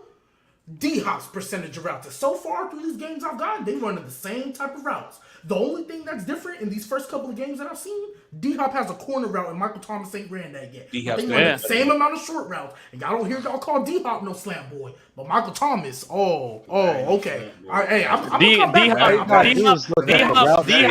D-Hop running zigs and out routes. Thomas is running slants. That's the difference. So is Michael Thomas. That's the difference. Michael Thomas. So is Michael Thomas. Nuke Hopkins is different. Let's not have Can we not put Michael Thomas in the same conversation as DeAndre Hopkins, please? First of all, can we not do that? First of all, Michael Thomas is running the same route. Okay, hold on. He runs the same routes and he's way worse. Way worse is crazy. I'm not gonna hold you. Y'all. I don't think he's in the conversation. I always thought D-Hop was better. Always. But y'all know, with the same literally, but y'all are saying it's Nah, he's not. 3 years ago, he was in the conversation. 3 years ago. Yeah, he's been hurt. He's been hurt. Nobody's arguing. And he's right been now. hurt. Nobody's exactly. arguing That's right why. now. Exactly. So right now, it's not even close. Fighting for our life to talk about Saquon. D-Hop right now, is suspended right now, and he just got hurt last season. But I said I went back to the 2019, the last two seasons. Saquon Well, at Barkley, least Michael Thomas last couldn't talk about it for me. He was him hurt. and D-Hop was running the same And type of D-Hop routes. was still better in 2019, though. I'm not gonna hate that take, but you saying like You can't. You can hate it all you want. You can't even dispute it. It's not disputable. No, you can argue. I'm not disputing that. It ain't nothing to debunk when it comes to Hopkins versus Michael Thomas. There's no debunking nothing. What do you mean There's debunking? nothing. What do you mean debunking? Michael Thomas ran. You- Hold up, He I got means the you numbers. can't- I got the you numbers. can't go the other Which way. website I are got you the looking numbers. at? 'Cause I think I know what website you're talking about. Football Outsiders. Really? Yeah, I went to that. I'm not gonna lie. That's why I started looking it up myself because it's a little misleading. But I know what website you're talking about. That's why I started. That's why D-Hop. legit. D-Hop had the second most slants ran that year. Oh damn. Who was first? Michael Thomas. Okay, so there you go. But like y'all D-Hop saying, is I didn't call him slam. Like, even in I never 2019, said that. like- I'm calling him Slam Boy. But even like The in only reason why he's 2019, slant boy is because he had slant arm. But even though in 2019, even though I always thought D-Hop was better, y'all pushing saying they won the combo. Yo, CG, you really gotta keep it a buck. It's not MT's fault. He's slant man. He had the slant noodle throwing to him. He did, bro. He did. I'm not blaming him for that. Quarterback can't throw 40 yards. I'm not blaming him for that, but that's what it is. He had a crappy QB who could only throw slants. You're slant boy. DeAndre Hopkins had Deshaun Watson. He was still running the same. But D-Hop cleared him. D-Hop cleared him on not even cleared him on post routes. Cleared him. I mean, he ran more post. Cleared him on post routes. Cleared him on corner routes. Cleared him everywhere. But I've never argued that Michael Thomas was a deep is not a fraud. No, yeah, it's not. I've never argued that MT was a deep. He's also Ohio State. I could never disrespect MT. He went to Ohio State. I'm sick of you in Ohio State, bro. Nah, I'm playing. What you got? What you got, Fluent? No, because I didn't expect much coming off an injury with no with Winston being hurt. So no, he's not a fraud because the expectations were low. Trent, you know what I'm sick of? Yeah. Like me.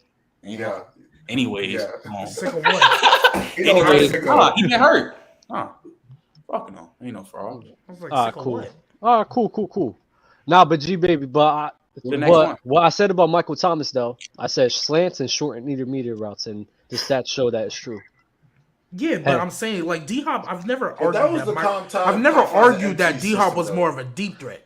I never argued D-Hop was more of a deep threat. I just hate when that bad narrative comes out. Talk about slant boy when literally D-Hop was doing the same thing. He just ran more posts and corners and stuff. Like that's literally all it was. So but I never argued Michael Thomas was a deep threat. I mean that's and great. Even with all them deep routes, Michael Thomas cleared in production. 40 more catches and 700 more yards, running none but short routes.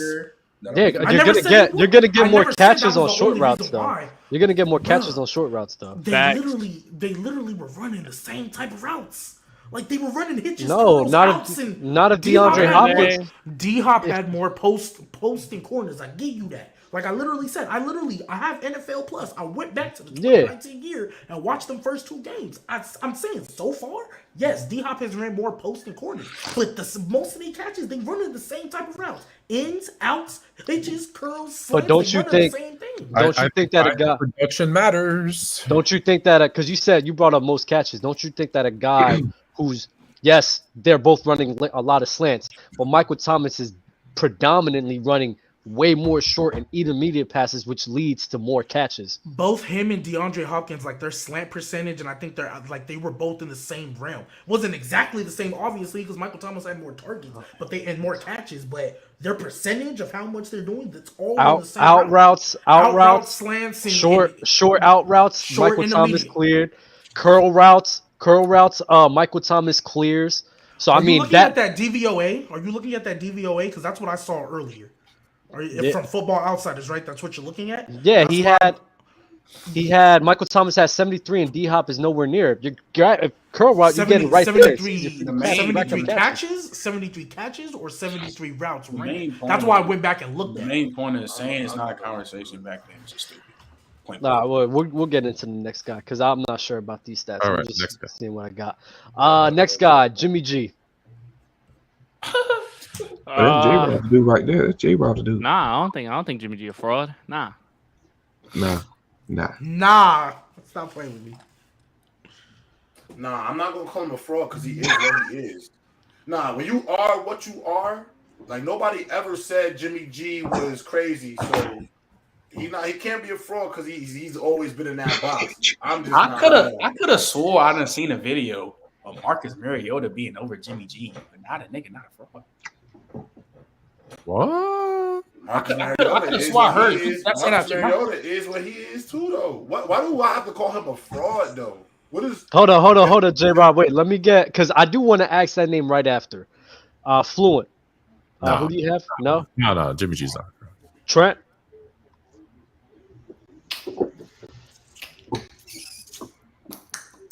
Fraud.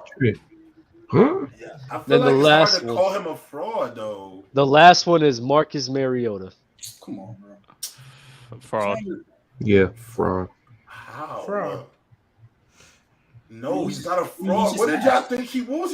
He's just not good. He's a fraud. I'm sorry. Was it not this panel that said Marcus Mariota was better than Ryan Tannehill? Was it not this panel that said that? Was Who it the not this hell- panel? G baby, I didn't even go on that cliff, G baby. Who I said didn't even that? go on that I cliff. Who said that? Bro, I said it. Wow. I said that shit. That's I bad, don't J think Rob. it's a That's cliff. bad. I'm gonna tell you why I don't think it's a cliff, bro. I'm gonna tell you why I don't think it's a cliff, CG. And this is why I think they overreact to the shit when I say certain things. At the end of the day, I look at Ryan Tannehill, Mariota, Jimmy G. That's all the same round of mid dudes to me. The Derek Carrs, like they all the same round of mid. I think Derek Carr is mid too. He's not in there. Do not put him in that combo. Let me not put him in that. Don't put him in there. Oh, He's Kirk Cousins. Derek Carr's with Kirk Cousins and the boys. So Kirk Cousins, yeah, I'm about to say. Wentz, Matt Ryan and the boys. So I'll leave him alone. But that round I'm talking about, like those dudes, they all the same. So to me, I look at them as interchangeable. Like if I'm running this offense, I'll take this dude instead. I don't think they really clearly better than the other. Like I think with the right weapons, Baker Mayfield look good. With the right weapons, Jimmy G look good. With the right weapons, I think Mariota could look eye. What? Flo, what you got, Flo? What you got, Flo? Mariota's not a fraud because Mariota's not a starting quarterback and he's starting. So what the expectation is what for a guy who should be a backup?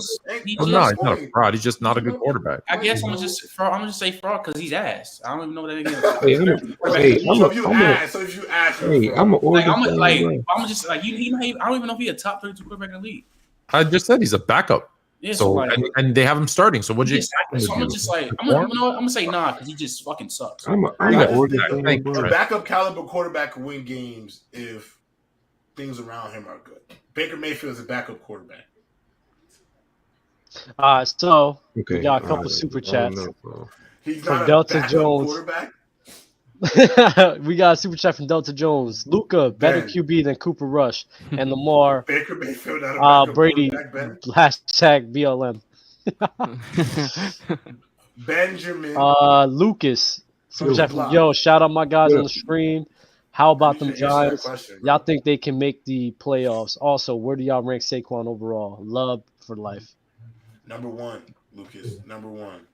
What's the question, Joe? Best in the world. The question is, do the Giants make the playoffs, and where do you rank Saquon?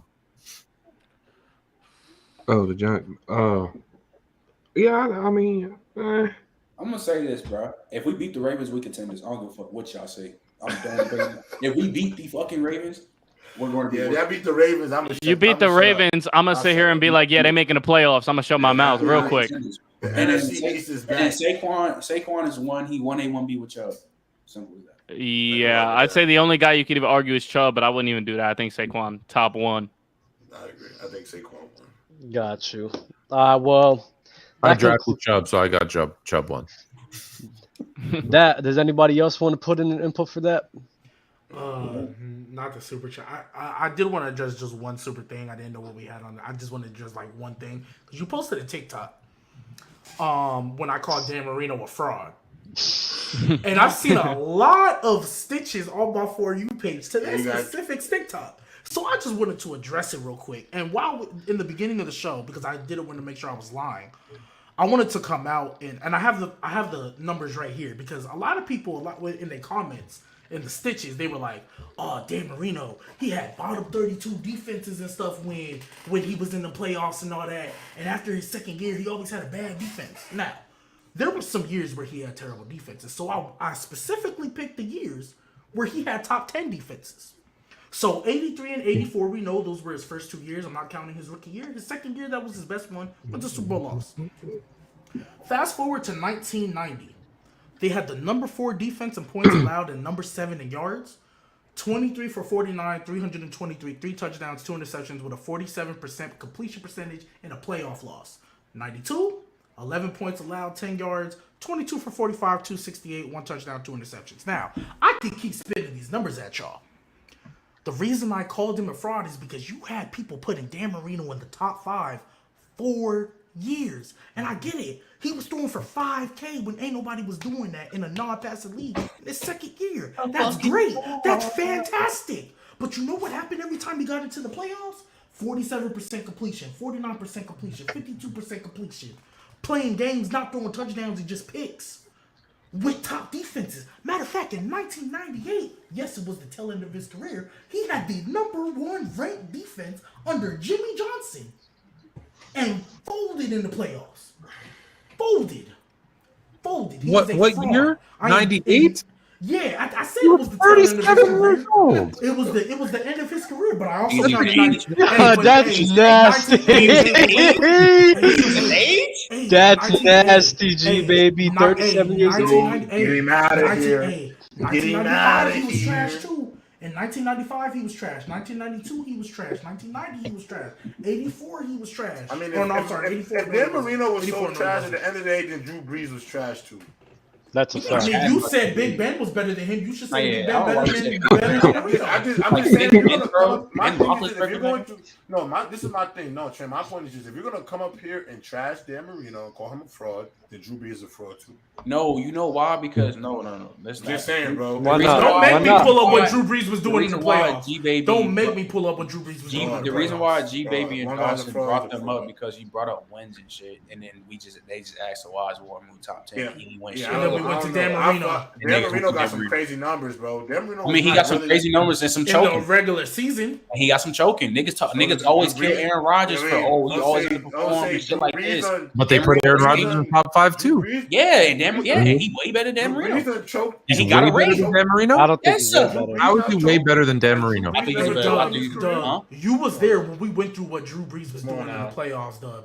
You was now. there. He had 400. I'm not mean, mad he at was Drew Brees top 5. J-Rob, I don't understand your hate for Drew Brees, honestly. Drew Brees is a killer, bro. I don't hate him. You call him a fraud. You saying Big Ben, bro. And I like Big Ben. Like, I like Big Ben, bro. But Drew Brees and Big Ben is not a name that should be next to each other at all. No, bro. No. No, bro. He said Eli, Big Ben. All I'm and Drew saying, Brees in the y'all same bringing time. up Big Ben. I'm not talking about Big Ben though. That's an opinion. I'm bringing up Big Ben. Goddamn it, I don't care.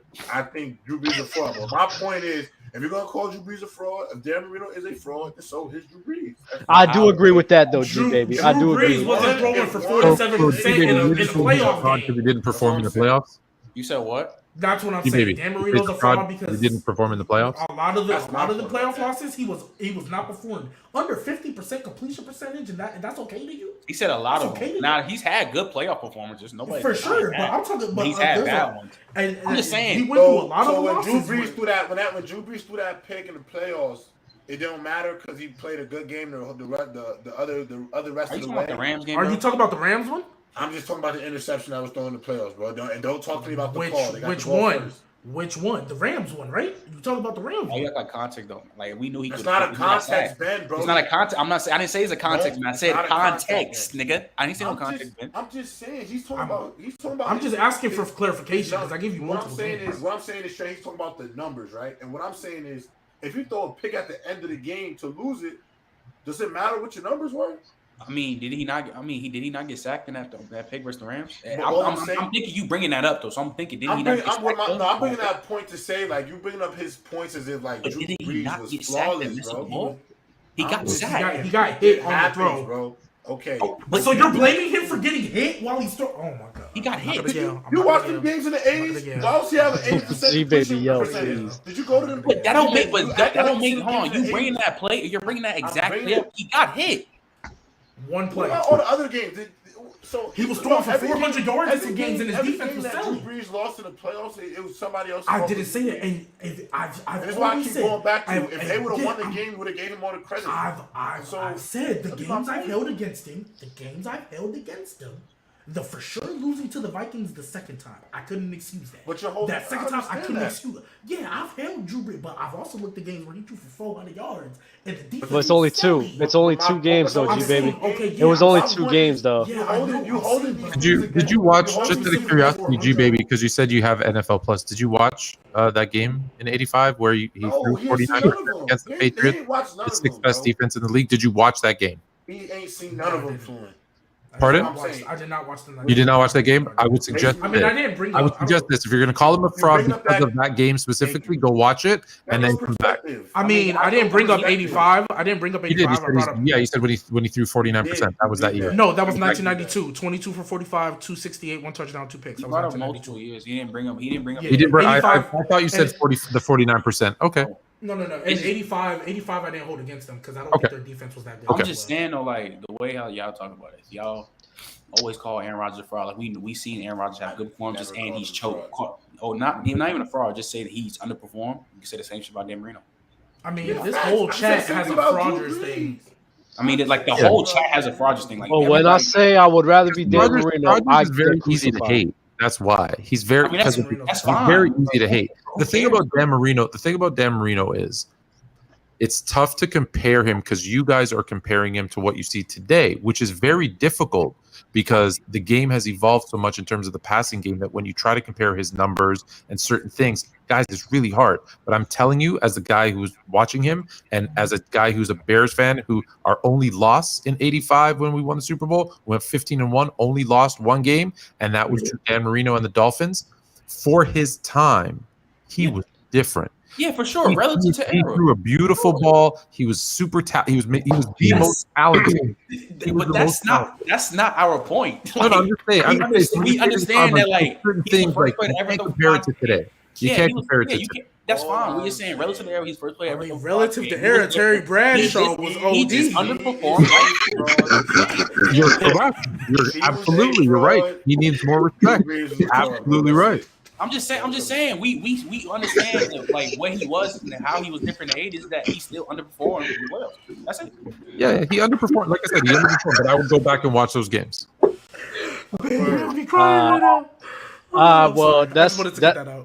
that's gonna conclude our episode of Gridiron. Does anybody have any final words? Yes, check out Fluent and Chill, now back on Player's Choice tomorrow, the premiere, Thursday at 9 p.m. Mm-hmm. Me, Chilltown, Halftime Haley, maybe a special guest. Fuck it, we winning this week. Book it, simple. Fuck it. You beating the Ravens? I'm with Trent. I'm picking the Giants over the Ravens. Book it. Raven's gonna beat them. Anybody else? Over my dead body, Trent. Man, Dallas not ready to see Philly, man. Geno Smith is top 20. Just want to put that out there right now. He's top 17. Top 20 what? Quarterback right now. Quarterback? I'm not. See, like top 20 in the NFC. Hey, and on that note, Saints 2023, stop playing with us. Touchdown, Taysom Hill. Like Toasty you on catnip. You smoking. Yo, I ain't gonna lie. I would have never thought in my life. You know, it's really hard to be a Jets fan. It's hard as it comes. But I'll tell you one thing. I'm glad that I don't gotta wake up in the morning, look in the mirror, and say that the Jets are going to the Super Bowl on the back of Taysom Hill. So at least I don't gotta deal with it. Hey, you're not go. Hey, it's not just him. It's not just him. CG, you got any last words, bro? Two QB system. Oh my! Oh, that's wild. That's wild. Hey, last words for me, man. Dallas not ready to see us, man. I called it first. Just remember, when we beat Dallas, and it's not even a struggle, it's not even a close game, there's not even signs of life from Dallas, just remember who told you it was going to go down that way. Well, remember that, bro. Y'all be easy. Have a good night. Like the video on the way out, bro. Peace.